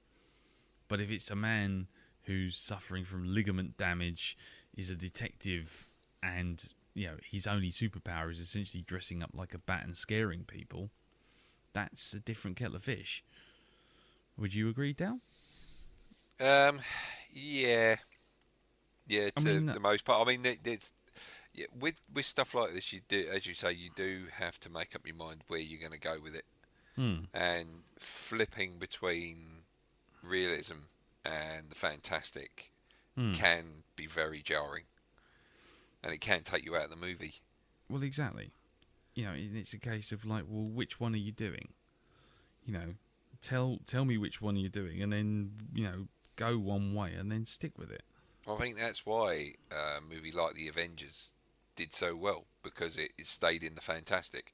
It didn't try to be realistic. It was like, you know what, these are superheroes and we know it. Yeah, absolutely. So they just went Looney Tunes with the whole thing, and that was the end of it, wasn't it? You didn't need to worry where you were going with it after that. No. Right, okay. So, I guess we better move on. Thank you very much for that, Justin. Thanks for the feedback. Yeah, cheers for that. And now we move on to Peter Org, Reverend Org of the Borgcast, which you can find on Geek Planet Online. So, let's hear what the good Reverend has to say. What does the man of God think of Dark Knight Rises? Hello, chaps. Hello! We kind of failed on the Dark Knight feedback front. We'd actually recorded something, but completely last minute, and I didn't get it off in time, but there we go. Well, no, what actually happened was we had an absolute fucking blazing row. Yes. And Peter spent ages trying to edit it editing into something it. coherent. Yeah. finally managed it at the last minute, meant to email it and forgot. Yeah. Well, That's basically what happened. But if we hadn't had the fucking almighty row, yeah, it would have been a lot more straightforward. it would have been fine. Basically, long story short, I like Dark Knight. You have more issues with it. I have issues with it. I don't dislike it, but I have issues with it. And I preferred Begins and you preferred Dark Knight. Yeah. Dark Knight Rises. I think we're more in agreement on this one. Uh-huh. In that we both liked it. Yes. But it's neither of ours favourite. No. And when we was actually watching it, I turned round to you and went, how the fuck has he got back here from that prison when Wayne Enterprises is bust and he has no fucking money? Bruce Wayne breaks out of his prison somewhere in the Middle East, somewhere it's supposed to be, Tajikistan or whatever it is. Kazakhstan, one of them Stan places Yeah, anyway. he breaks out and he's like, what, he walks home now? Yeah. So that does rather stretch And the at imagination. the time, I said, how is he doing that? Yeah. When we was actually watching it. And yeah, big plot hole, really, when you think about it. Some of the Bane dialogue, hard to hear. I'm sure lots of people have said that. Yeah. Although it wasn't bad all the way through, but there were some bits. No, there were some bits that you could understand and some bits you couldn't. But usually the bits you couldn't, there was music too loudly in the background. You get, as you pointed out, the sound mix is a big issue It both is. with Dark Knight and yeah. Dark Knight No, I Rises. agree. Also, Gotham is still a dull old city. I mean, Batman Begins, at least it had some character to it, but both the Dark Knight films, it's just any other city. And, I find But that irritating. for me, that's a plus. For me, I like the realism. No, I like Gotham to be a character, and it's not. I can understand that, but personally, I like the fact that it's kind of every city. Acting is great. Yes. Tom Hardy does his best behind the mask. And Catwoman, I bought. No, I like. Interesting I approach like to her. Catwoman. Yeah. And not completely predictable. But I suppose the really interesting thing is where the ending, we both came out with different opinions. We did. We did. And exactly as we did with Inception. So clearly pulling the same trick here. But you came out thinking it was a happy ending, and I came out thinking it was a bummer. It's like, why is it a bummer? Well, because he didn't live in the end, because that was a dream that Alfred had. And it's like, no, because they mended the autopilot. It's like, oh yeah, I suppose it did. But so I still kind of feel like actually that's just a dream of Alfred's, but heaven knows. Yeah, but for me, it's like, no, he isn't dead. Yeah. But it was the only way he could stop being Batman, was to fake his own death. Yeah. Because I was expecting dark, though, that's why I think I went with the ending. And also, I was kind of expecting the bomb to go off, actually. I thought that was definitely going to happen to blow the city up. But so I was definitely expecting Gordon to die as well. Yeah. He didn't. So, interesting, it wasn't... I was expecting a lot... I briefed myself for something a lot grimmer. Actually, what I expected was that Gotham was going to get destroyed, but the people were going to get out. Right. And that, for me, that was the darkness I was expecting, actually. But that didn't happen either. I also really like the fact that Joseph Gordon-Levitt's character, his name is Robin, but he just becomes the next Batman and doesn't go around in red and green and skip all the annoying twatty fuck. Yeah. I like that. The annoying twatty fuck. You like the annoying twatty fuck? No, I don't like the annoying twatty fuck. I'm glad he skipped all the annoying twatty fuck. I must admit, halfway through the film, I thought, oh, he's going to be Robin and the next Batman. Of course, he doesn't really get to be Robin. No, he just good. He just becomes the new Batman. Yeah. So, yeah, I quite enjoyed it. It shares some of the weaknesses I have with Dark Knight. I still prefer Batman Begins. You still prefer Dark Knight? I prefer the Dark Knight, and I think a lot of it is a big plot hole that I actually saw in the cinema rather than on repeated viewings, and B, it is Bane. It's not the actor's fault, it's the mask and being able to hear him. Hey, at least it's not Batman and Robin Bane. Yes, this is true. Much better. Cheery bye. Bye. Cheery bye. Cheery bye. My Cheery word. bye. You know what? I think Lady Org would be perfectly suited to be on our podcast because she swears more than we do. Yes, twatty fuck. Twatty fuck. Maybe we should call this episode Twatty fuck. Yeah, that'll be the second time she's titled this. Is it? Would it? Yeah. Oh, yeah, excellent. The crypto Christian bullshit. Indeed. So she's coming out with some corkers. Yeah, absolutely. The only problem is that iTunes keeps, censoring our titles. Yeah. Did you notice that Bane was the Batman and Robin one? Yes, The end. indeed. I'm surprised you let it go. Well, it's there's only so many times you can moan about something. It's like there's only so many times I can lose it over Superman and a bus. There's only so many times I can lose it over anything. No, hold on. Yeah. No, I can lose it as many times. I can lose it to eternity with Batman and Robin. Yeah, I was going to say, come on. Don't Yeah. don't try and kid me. Without doubt, the worst Batman movie ever made. So there we go. Even Brilliant. bloody the Campers Butlins Batman by Michael Keaton in it. Even that was better than Batman and Robin. Oh, right. So there we go. Right, well, thank you very much for that, Pete and Anne-Marie. Yes, And cheers for that, now- guys. And now I guess we should move on to the next piece of feedback. By the way, it's interesting before we go on that Pete actually thought it was going to be a dream, like I mentioned yesterday. Yeah. Yeah. Well, it's funny you should say that because I was fixing a computer for a guy today, got a new director that started with us, and we got on to talking about the new Batman film. So have you seen it? And we did. And he thought that it might have all been in Alfred's head, that last bit. So, There you go.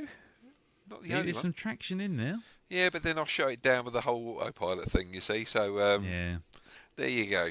And then you punched him in the face and walked off. Yes, I did. Wah! Oh dear. Rightio. Well, let's move on then. The next piece of feedback is Martin Thompson, and I believe Glenn Morris, though I haven't listened to it, so I don't know.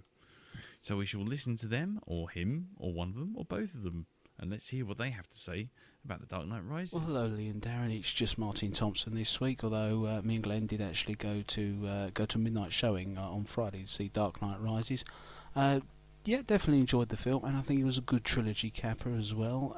Lots of references back to the other two films, and it really felt like a proper trilogy. Christopher Nolan not afraid to put an end on Bruce Wayne's story. He's not afraid that there won't be another instalment in the franchise, like so often many are. I like Bane, even though he had a bit of a silly voice. I thought Tom Hardy did a good character.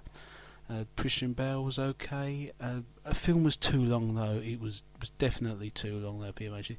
Gordon's in hospital for so much of it. Alfred fucking disappears off the face of the earth. I mean, we never see where he is in the occupation of Gotham City. Is he still there? Why can't he just be watching from a bar somewhere, just looking distraught? I mean, we don't find out. Catwoman, I liked Catwoman, but I have to wonder why she was in it as well. I mean, she's just it's a love interest for Bruce Wayne, and that's about it, really. She helps kick some ass, definitely. But, I mean, I enjoy the character. I thought Anne Hathaway was crazy, especially that first moment where she steals the pearls. She confronts Bruce Wayne. You just see her turn, just on a sixpence there. I have to say a little bit of trivia as well. Part of this was actually filmed in Croydon, where my dad used to work at Delta Point in the BT building, stood in for Gotham City Hospital.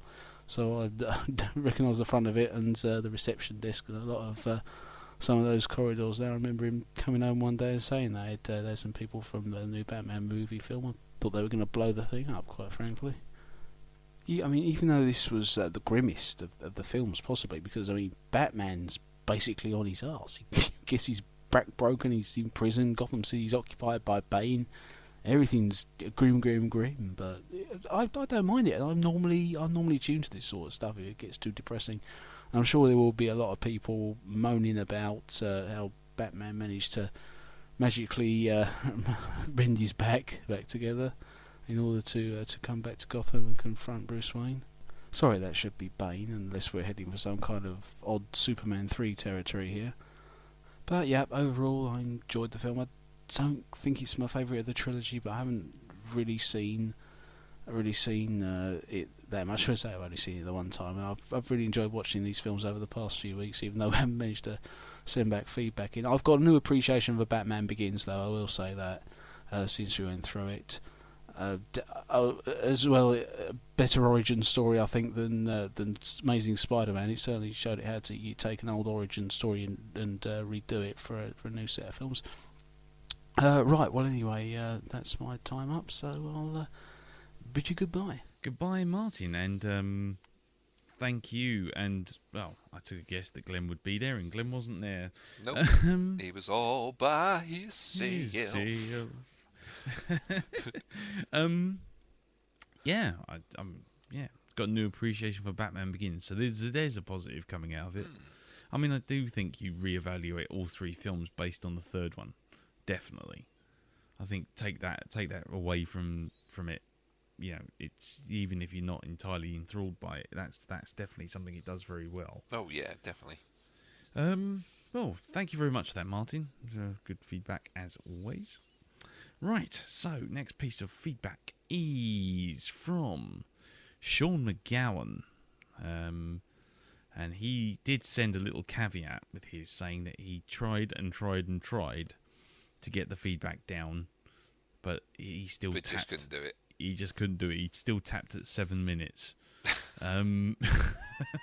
So if you're not a fan of long feedbacks, perhaps maybe now's the time to skip forward. However, I suspect if you're a fan of feedbacks which maybe aren't totally pro Dark Knight, I think this one might be worth a listen. Let's hear what Sean has to say. Hey gentlemen, it's Sean, and here it is, Dark Knight Rises. Saw it twice, and first time I saw it I was kind of like, yeah, I don't know how I feel about this. Second time I saw it, I knew exactly how I felt. Disappointed. Thematically, the film is brilliant. The story is very well crafted in that it ties everything together, and it really plays with a lot of interesting themes. The biggest one being, well, outside of the redemption and picking yourself up angle, the biggest part of the story is the idea of a lie, telling a lie to serve a greater good. Is that even possible? This film argues ultimately that it's not. And the other theme that I thought was absolutely wonderful was this idea of hope, and how it could be just as much a bad thing as a good thing, and the way Bane is able to essentially weaponize hope. And then John Blake later, kind of turns it on its head and shows us the good side of hope by letting the kids get into the bus and giving them, a moment of hope at the very end when things are at their darkest. So I thought, there were so many things that worked. The problem is the plot just had cracks in it that cannot be overlooked. Believe me, I would love to, because I want to love this movie for so many reasons. Yeah, there were some major plot points that the rest of the story hinged upon, and they were just bullshit. And let me just discuss them right now. Number one, the whole thing with Bruce Wayne losing all of his money. Okay, the stock exchange got hijacked, and then on the very same day, Bruce Wayne bankrupts his company. Rather than light bulbs go off and have everybody go, wait a minute, I call shenanigans, everyone just goes, oh wow, what an irresponsible dick. Party boy Bruce Wayne just gambled and threw away all his money. No, the fucking stock exchange got hijacked. Weren't you watching the news? And by the way, was Bruce Wayne even there? Did anyone think to account for who was and who wasn't at the stock exchange that day when it got hijacked? Just bullshit. The next one. All of the cops in Gotham get trapped underground. They all had to go looking for Bane and his gang. All the cops. Now, just to give an idea of what this means, Nolan's Gotham is supposed to be a combination of New York City, Chicago, and Pittsburgh. 3 large cities. I live in New York City. In this city alone, we have roughly 35,000 police officers. There's no way you're going to get 35,000 officers in one place, in the tunnels. And even if you could, you wouldn't send everyone. I mean, it's like, did Nolan think he was kind of being cute and playing off of Gary Oldman's character from Leon the Professional? Send me everyone! No, it doesn't work. It doesn't happen. To add insult to injury, later in the film, they actually mentioned the number of cops down there. Now, keep in mind, earlier they said all the cops were trapped under the under the city. Now they give it a number, 3,000. So basically, a city the size of Gotham only has 3,000 police officers. Bullshit. Absolute bullshit. Next, anyone with basic detective skills would have figured out, or would not have concluded that Bane was the child that escaped the prison. The evidence that is given is that Bane was in the prison as an adult, and that he got roughed up, and then there was a plague, and it was a little, that part of the story is a little convoluted, but basically the doctor fucked up in treating him, and caused him this great pain and this great malady, and that's why he wears the mask and all that stuff. We find out that happened later on, but yet there's the child that escaped. Why do you assume Bane is that child? The child got away, but Bane was still there as an adult. Anyway, that might be nitpicky. Maybe he got caught again and got thrown back down the well. But anyway, that just annoyed me, because Batman, one thing we know about him from the comics, he's a brilliant detective. That was not a brilliant deduction. How the fuck does Bruce Wayne get back from West Africa, or wherever the prison was? I say West Africa because I think Alfred said something about Bane being from there, and I just make the assumption. But it's in the desert somewhere on the other side of the goddamn world, pretty far from Gotham, no matter what. He has no money, no resources. He's no longer rich. How the fuck does he get from the other end of the world back to Gotham? And forgetting the fact that Gotham is a city that's shut off from the rest of the world, how does he get from the other end of the world to just stroll in the next scene up, see Catwoman, stroll up to her like, hey, what's up? No. Bullshit. Did not happen. Just, no.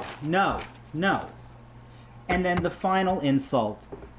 The nuclear weapon has a 5-mile blast radius. How in the world does Batman eject with enough distance between he and the bomb's detonation? Autopilot or not, he was pretty far over the bay the last time we see him. Even if you want to argue that he managed to eject and the fucking Batcopter or whatever flew 5+ miles away, how the hell is he going to swim back from the bay? Did Superman show up and save him? What the fuck? I'm sorry, guys, but I know that there probably are a lot of people that want to love this movie, and I'm one of them, but I just have to see it for what it is, and it's a disappointment. I do believe that in time, a lot of people who do love the film will see that, because I think that as you rewatch this film, you can't help but see the cracks. They just stare you in the face. And it's a shame, because there are, again, a lot of things to love. Not just thematically, not just... There's a lot of moments... the whole scene with Bane and Batman fighting, and that whole dialogue... it's brilliant. There's so much. All the actors in it. Absolutely, again, Hathaway loved her. Joseph Gordon-Levitt, absolutely loved him. Tom Hardy loved him, even though the voice was kind of, crazy. But everything else worked, except for the plot. So, unfortunately, Dark Knight Rises fell flat. Bye. Bye. Bye. So, yes. There you go. I think he really pulled the stops out for that one, didn't he? He certainly did. Okay, I'm gonna concede something here. Go on. Which is the whole Batman getting into the city thing. Okay, I can see that point. Hey. All right.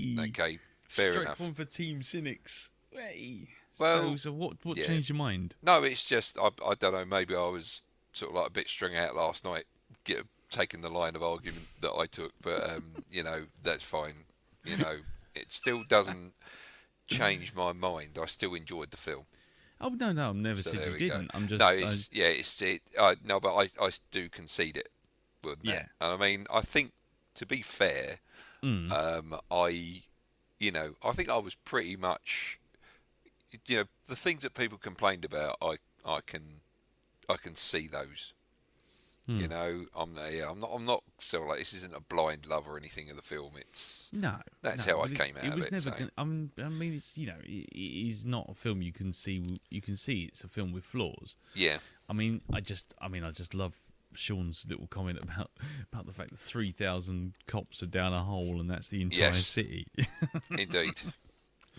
Yeah, but I also like the nod to Leon. Who are we going to send? Everyone. Yeah. Yeah. Well, yeah, absolutely. I want to. Well, there's another little flaw in there as well. You know, when they mentioned they were feeding the police through cracks and hole, were they actually supplying them with deodorant and wet wipes as well?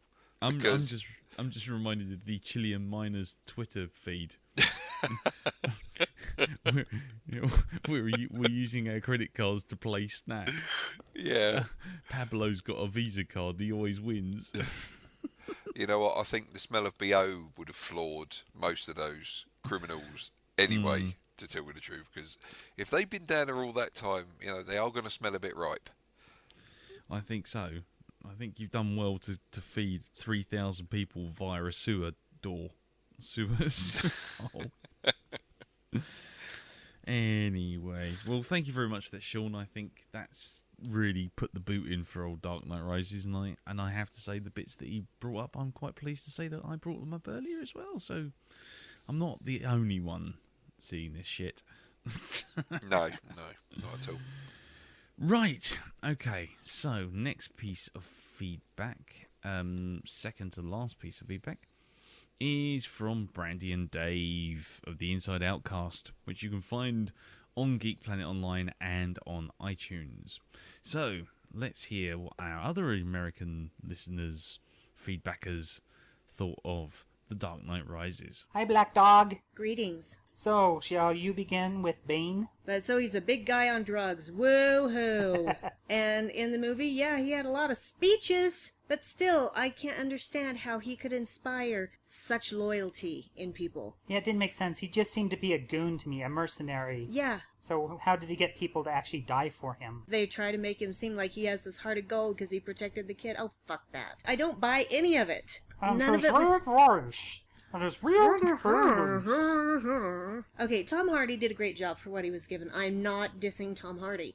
But he wasn't given a lot to work with, and he had to emote with most of his face covered. When I first found out they were going to do Bane, I thought, no, because this is just boring, and even when I started seeing the trailers, I'm like, this looks boring. And when he took Gotham hostage for 5 months, it felt like 5 months to me. I felt every second of those 5 months. For me, I had an issue with Batman himself. They didn't write the character well because he gets robbed, his fingerprints get stolen. He sinks half his income into this energy project without researching his partner. He goes after Bane without fully researching and determining his weaknesses. There's a lot of overconfidence. He gets beaten up, he gets stabbed, he assumes the wrong thing constantly, and this is supposed to be Gotham's greatest detective. No. The man's an idiot. He wasn't an idiot before, but suddenly 8 years has passed, and because he decided he's retired, he's suddenly not intelligent anymore? So it's been like 8 years since Maggie bit the dust, and he's still under the false impression that she was going to wait for him. That's why he's gone into seclusion and all this bullshit. Yeah, he's a dope. He's a complete moron. He's gullible. He falls for everything. That's not Batman. And then I had an issue with the story in itself because it seemed to unravel the first two films. Because the first one's about overcoming your fear. And then Dark Knight Rises, he has to reclaim his fear to get out of the prison. Yeah, and I'm sorry, why couldn't he just climb all the way to the top? Why did he have to jump to that ledge? Why couldn't he climb up on the side where the ledge was? So you have to overcome your fear in the first film to reclaim your fear in the third film, which nullifies the first movie. How many people live in Gotham City? How many mercenaries are there? They couldn't rebel? Nope, apparently not. Unfortunately, it makes no sense. And unfortunately for me, once I got about an hour into the movie, I knew everything that was going to happen. Because, in The Dark Knight, there's a lot about people defending themselves.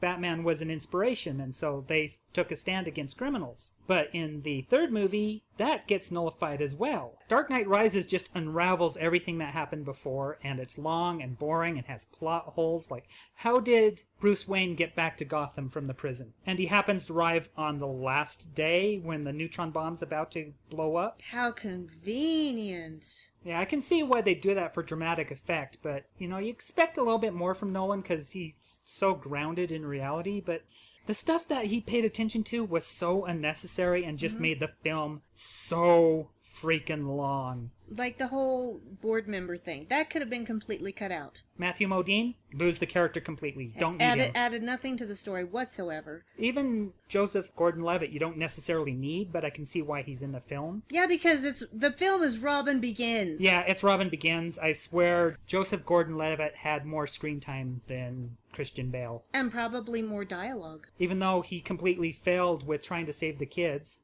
So why was that in there? The whole red herring of the child in the prison and how they try and make you think it's Bane. Anyone with half a lick of common sense would know that it wasn't Bane because that's a serious age discrepancy. Bane would have to be a lot younger than he looks in order to be that child. Think about it for a second, people. On the good Tedious. side, we enjoyed Anne Hathaway as Catwoman. Flawless. When she was not on screen, we felt her absence. Yes. It was painful without her. And she was beautiful, and I like the whole goggles thing, how when she lifted them up over her head, they looked like cat ears. Yep. That was smart. And how she'd switch moods on the drop of a dime, Oh, well, that's the beauty of Catwoman. Yep. And they never really call her Catwoman, they just call her the cat burglar. The cat. Yep. Or the cat. That's a realistic thing. Instead of a woman going around dressed up like a cat. Yeah. And of course she had kind of cat ears in the masquerade ball. Well, she did, but that was a masquerade ball. Yep. People were in costume. That's our thoughts of Dark Knight Rises. It's disappointing. Extremely. So that's it for us. Sorry. Yeah, sorry. Bye. Bye. Bye. Bah. Well, Right. obviously, I don't have an ounce of common sense. You see? So there you go. I've got a bit of a bone to pick with that, to Go tell you on. the truth. This whole thing about you'd have to have no ounce of common sense to thing.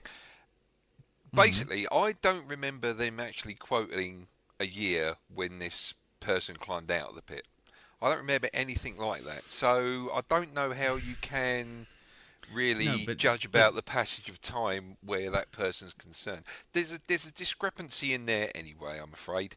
Okay, if like they say, the actual child was Natalia Ghul that got out of the pit, right? So why is it Bane looks so young? Yes, and looks equivalent age to her. Exactly. Yeah, it doesn't make sense there, so I'm sorry. That's a load of old rubbish. It But really then on is. the other side of the fence, there is that whole thing of the fact that you see the implication is that at first that it's something to do with Ra's al Ghul, the whole pit being made by Ra's al Ghul. So you have a timeline there because when you see him climbing out of the pit, he's already in his sort of mid-20s, early 30s. Hold on, he never went down the pit as a prisoner. It was the wife and child that was chucked down there. That's right. So he never went down there, but he went down there with his troops, with the helicopters. So that's right. But Tom Conti character turns around and says that this mercenary was, discovered the pit. Basically, his wife and child went down there, and that already gives you a good sense of the time because you know how old, you kind of have a general idea of how old Ra's al Ghul is. But Tom Conti, Tom Hardy is I would have said, relatively speaking, an equivalent age to Ra's al Ghul. But this is the thing. He might be a little bit younger, but he's not like he looked son age. He looked to be the equivalent of age of Natalia Ghul. So it's like it could have been either of them that got out of that pit. It doesn't say anything about the fact that the child was damaged or anything like this. I mean, Bane could have been damaged on the outside at any time if there had been him crawling out. So to me, it's quite easy to make that mistake. Okay, you know. The other thing I was going to bring up as well, just while I was thinking about it, listening to that and a couple of other feedbacks, was the bit about the fact that once in the pit, I think it's Tom Conti or the mad monk who's just sitting there doing fuck all. The doctor. mentions the fact that like the mask is somehow important, and Batman goes, "Oh yeah," and then immediately starts fighting the second time round and taking it out on the mask. I would have thought that that would have been a question that, for me anyway, being in Batman's position, I'd be like, why is he wearing that? Yes, exactly. And, why is it taken, when we go for the fight, why am I punching the body armour, not punching the mask? Because that mask is obviously there for a reason. And it's like, it's a fucking great big target on his forehead, And it's like, that whole thing with the sort of having to be down the pit to get the clue about the mask being important. It's like, really? Really? Does he have to be down the pit to learn that?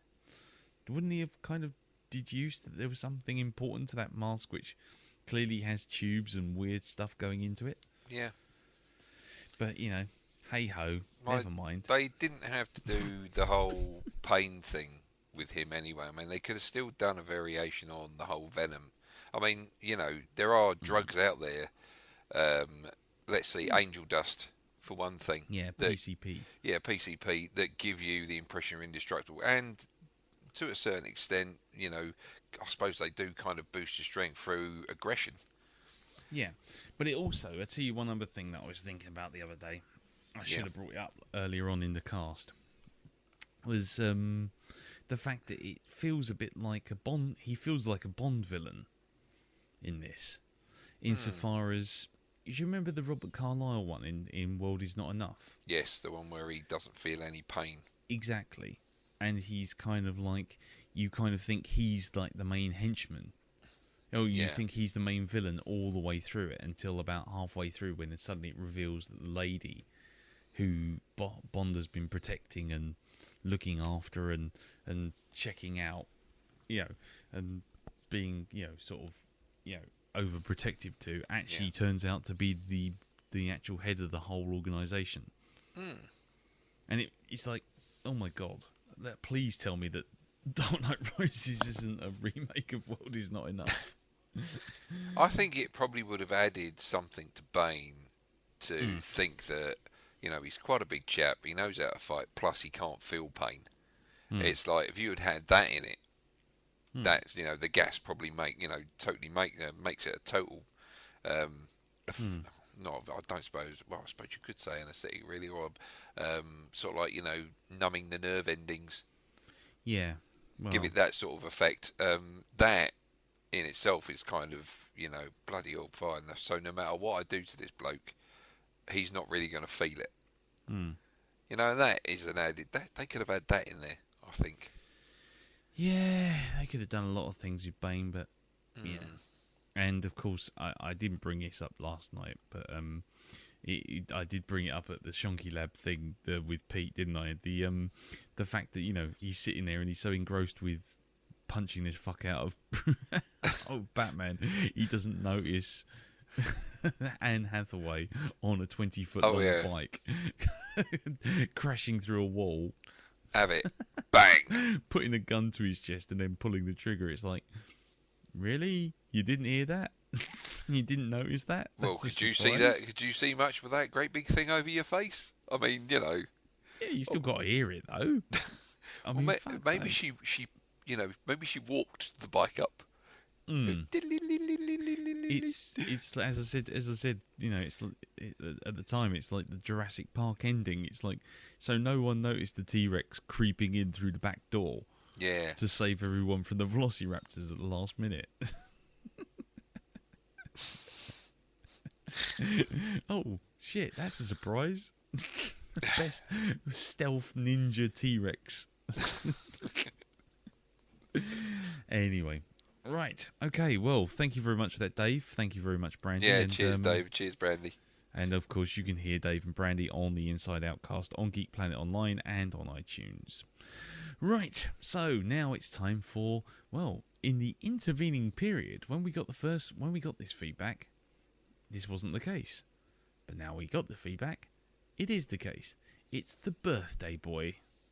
The birthday boy, it is. Mr. Jim Moon, for our last piece of feedback tonight. We would have Darren Diamond singing happy birthday to him. However, he is still suffering third-degree burns and currently hiding after the paternity suit got raised by Emma Hyam for the Immaculate Conception that she's currently going through. So thanks to that birthday message last week. So unfortunately, Jim, we can't have Darren tonight, or Darren rather. But, you know, I'm sure that we all send our best birthday wishes from Blackdog Land to you, sir. So, happy birthday. That's about it, really, isn't it? Yeah. Yes, happy birthday, Jim. Happy birthday, Jim. Right, okay. Well, you can hear Jim on hypnagoria.com and his wonderful cast, the Hypnobobs cast. So, let's hear what he thinks of The Dark Knight Rises. So what did I think of The Dark Knight Rises? Well, like Mr. Barnard, I wasn't actually looking forward to this one, for I had that niggly nagging fear that the third film wouldn't be third time lucky, but quite probably where Nolan dropped the ball. Indeed, if there's a word that strikes terror into the heart of any cinema goers, well, more than Uwe Boll to direct again, it's that collection of little letters that make up the term threequel. And let's face it, superhero franchises have been struck in the past by the curse of the number 3, mentioning no names. Spider-Man 3. But I have to say, I came out of the cinema feeling thoroughly satisfied. Nolan had delivered a solid third film, and what's more, a nice grand finale to what is actually a proper bona fide trilogy of Bat-Films. However, it's not perfect. Now, it seems to me that in all of Nolan's mature work, he seems to have developed a trademark flaw, and that is, for one reason or another, all his films just seem that tad too long. However, what I find particularly interesting is it's very hard to pinpoint where you'd cut fat, say, in the likes of Dark Knight Rises or even Inception. You have the feeling that they perhaps could be shorter and tighter, but identifying exactly what to chop is a tricky process with Nolan, because his films are so packed with detail. I don't know, maybe it's just the unrelenting nature of bum-biting cinema seats that gives us this impression so often, or maybe it's just a personal quirk, in the same way most of Kubrick's films have the same flaw of that there's no emotional warmth to the characters. Who knows? I'll leave that question to the film students to do theses on. My own personal gut feeling, however, is that, as mentioned, Nolan's movies are so packed with layered themes and lots of intricate plot details that this has a hydrostatic effect on the actual pace of the film. And it's not so much a matter of the films are too long, but more a case that somewhere along the line, all this detail and clever stuff actually buggers up the rhythm of the movie. Not enough really to say his films are failures by any respect, of course, but just enough for you to notice. But Nolan also has another trademark flaw, in the fact that, despite being intricately plotted, there are perhaps not so much plot holes, but the occasional logical lapse creeping into his creations. The prime one in Dark Knight Rises is, why exactly did Bane rule Gotham for 5 months? I mean, it seems to me a case of Nolan painting himself into a corner by buggering up Batman's back, and you had to have a realistic healing time because he's being realistic. But at the same time, we skip over 5 months terribly quickly and for no real consequence. Personally, I'd have quite happy for Batman to have some magic monkey juice injection to get him back on his feet after a couple of weeks, and I'd have let that go, despite being implausible. But hey-ho, that's the dance with the devil you play when you try and make a man in a batsuit realistic, I guess. I think of all the 3 films, bearing in mind it's hard to judge off just one screening, but my gut feeling is that Dark Knight Rises is possibly the weakest of the 3, mainly due to the fact that there are probably slightly more of these logical lapses, and the film's pace wanders a little, particularly during the middle. However, that's only speaking in terms of the plot, and I'll forgive Nolan quite happily, simply because, while there may be narrative meanderings in the plot details, what's consistent throughout and what builds up to such a great climax is his development of the themes and character arcs. And as detailed a plotter as he is, I always have the impression that Nolan will sacrifice small plot details and conventional pacing in order to work on said themes and character stuff. And in this case, that's a good trade-off, I think, because he has delivered us 3 very solid, very entertaining, and very intelligent Batman films. They deliver plenty of action, but there's also lots of big questions being chewed over too, and that's very much a good thing in my book. However, of course, there is one serious flaw remaining, and that is the fact that these aren't Batman films at all, really. Yes, I know it says Batman on the poster, but it's not the Bruce Wayne or the Gotham, or indeed the universe we're familiar with from DC Comics. It's Nolan's own particular spin on it. And while I can understand it'll annoy purists, and probably this film more than the others for its handling of Bane and its kind of magpie approach to the Nightfall storyline, which many fanboys were slavering to see delivered by Nolan, at the same time, I can accept it. I think of this as a massive cinematic Batman Elseworlds. It's Batman noir in 3 acts. And I quite like the fact that because he's not trying to do a canonical Batman, the Batman of the DC universe, but his own take, he could deliver a trilogy that has a beginning, a middle, and an end. It might not be the exact same Batman we're familiar from the 4-color world, but it is an excellent story of the hero's journey. And Nolan wraps it up, I have to say, just beautifully.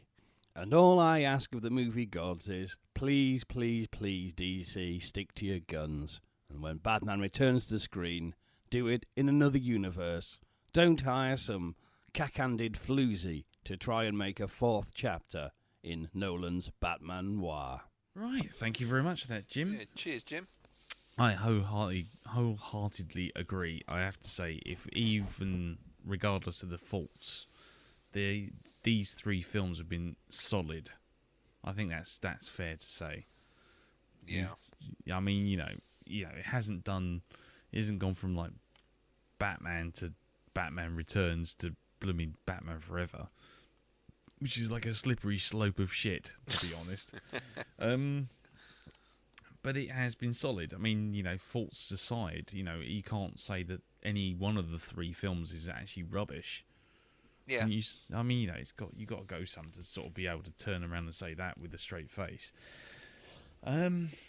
Disappointing, yeah, sure, I can get that totally. I mean, but to say that they were awful films, I mean, no, sorry. Look at the other 4 that came out before Nolan got hold of them. So, it's a relative thing. I think Dark Knight Rises is the weakest of the 3, but it's still head and shoulders above something like fucking Batman Forever, which was complete bollocks.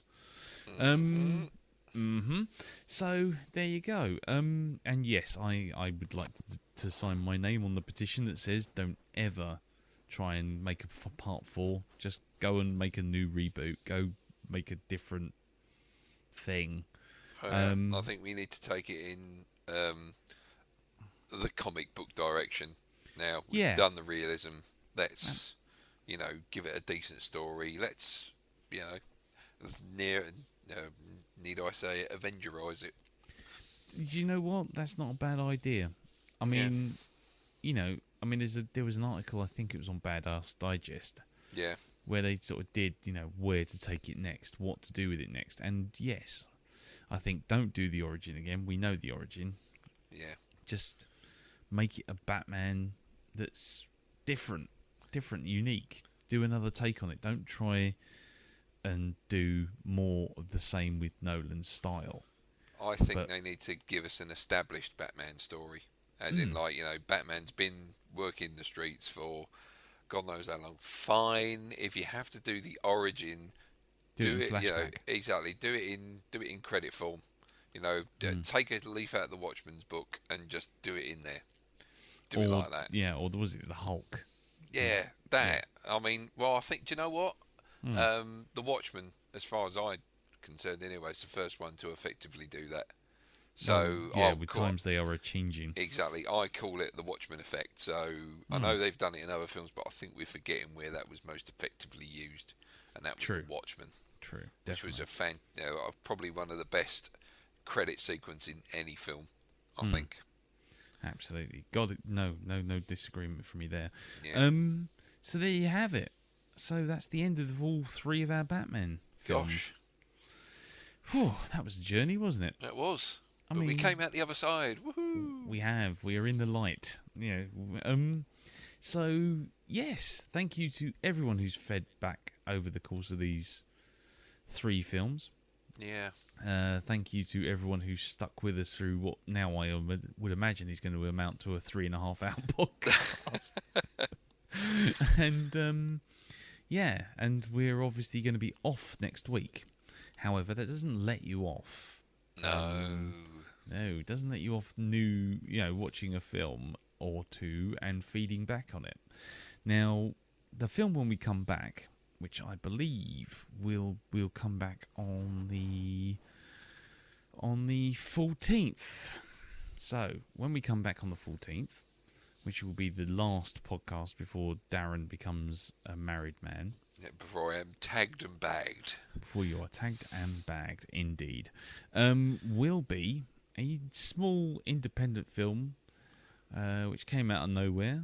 Bit of a weird one, really. No one really expected it to be any good, and it introduced the world to Vin Diesel. I am, of course, talking about his rather spectacular turn as Riddick in the movie Pitch Black. So, on the 14th of August, when I'm going to be 1 year older as well by that point. So on the 14th of August, we'll be back for Pitch Black. If you want to send your feedback in, send it to blackdog@geekplanetonline.com.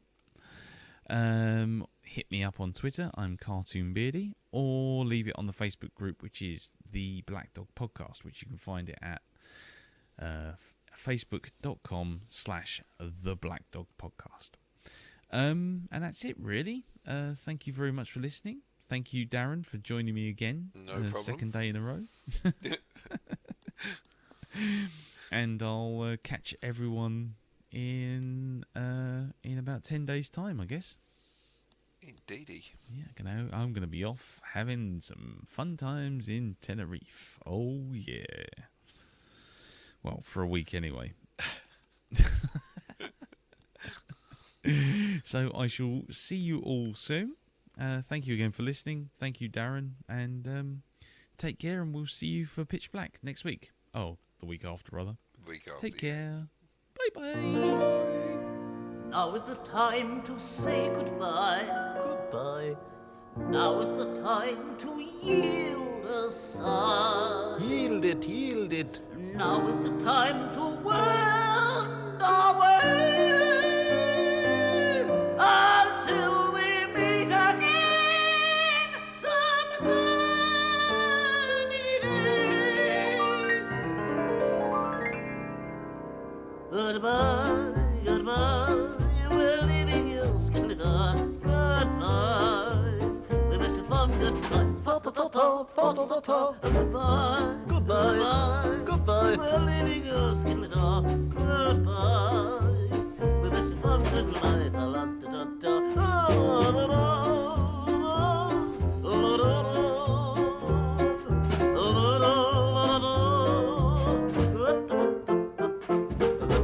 You know there comes a time in everybody's life when they must say goodbye. That time is now, and so with tears in either eye, we say goodbye as people have said throughout the years. We leave this mortal coil on which we strut and fret our weary way, as Shakespeare put it. God bless him. What a wonderful old chap Shakespeare was. Bold but sexy. Oh, take that rhythm away with its wonderful melodies. Oh, good goodbye, they say.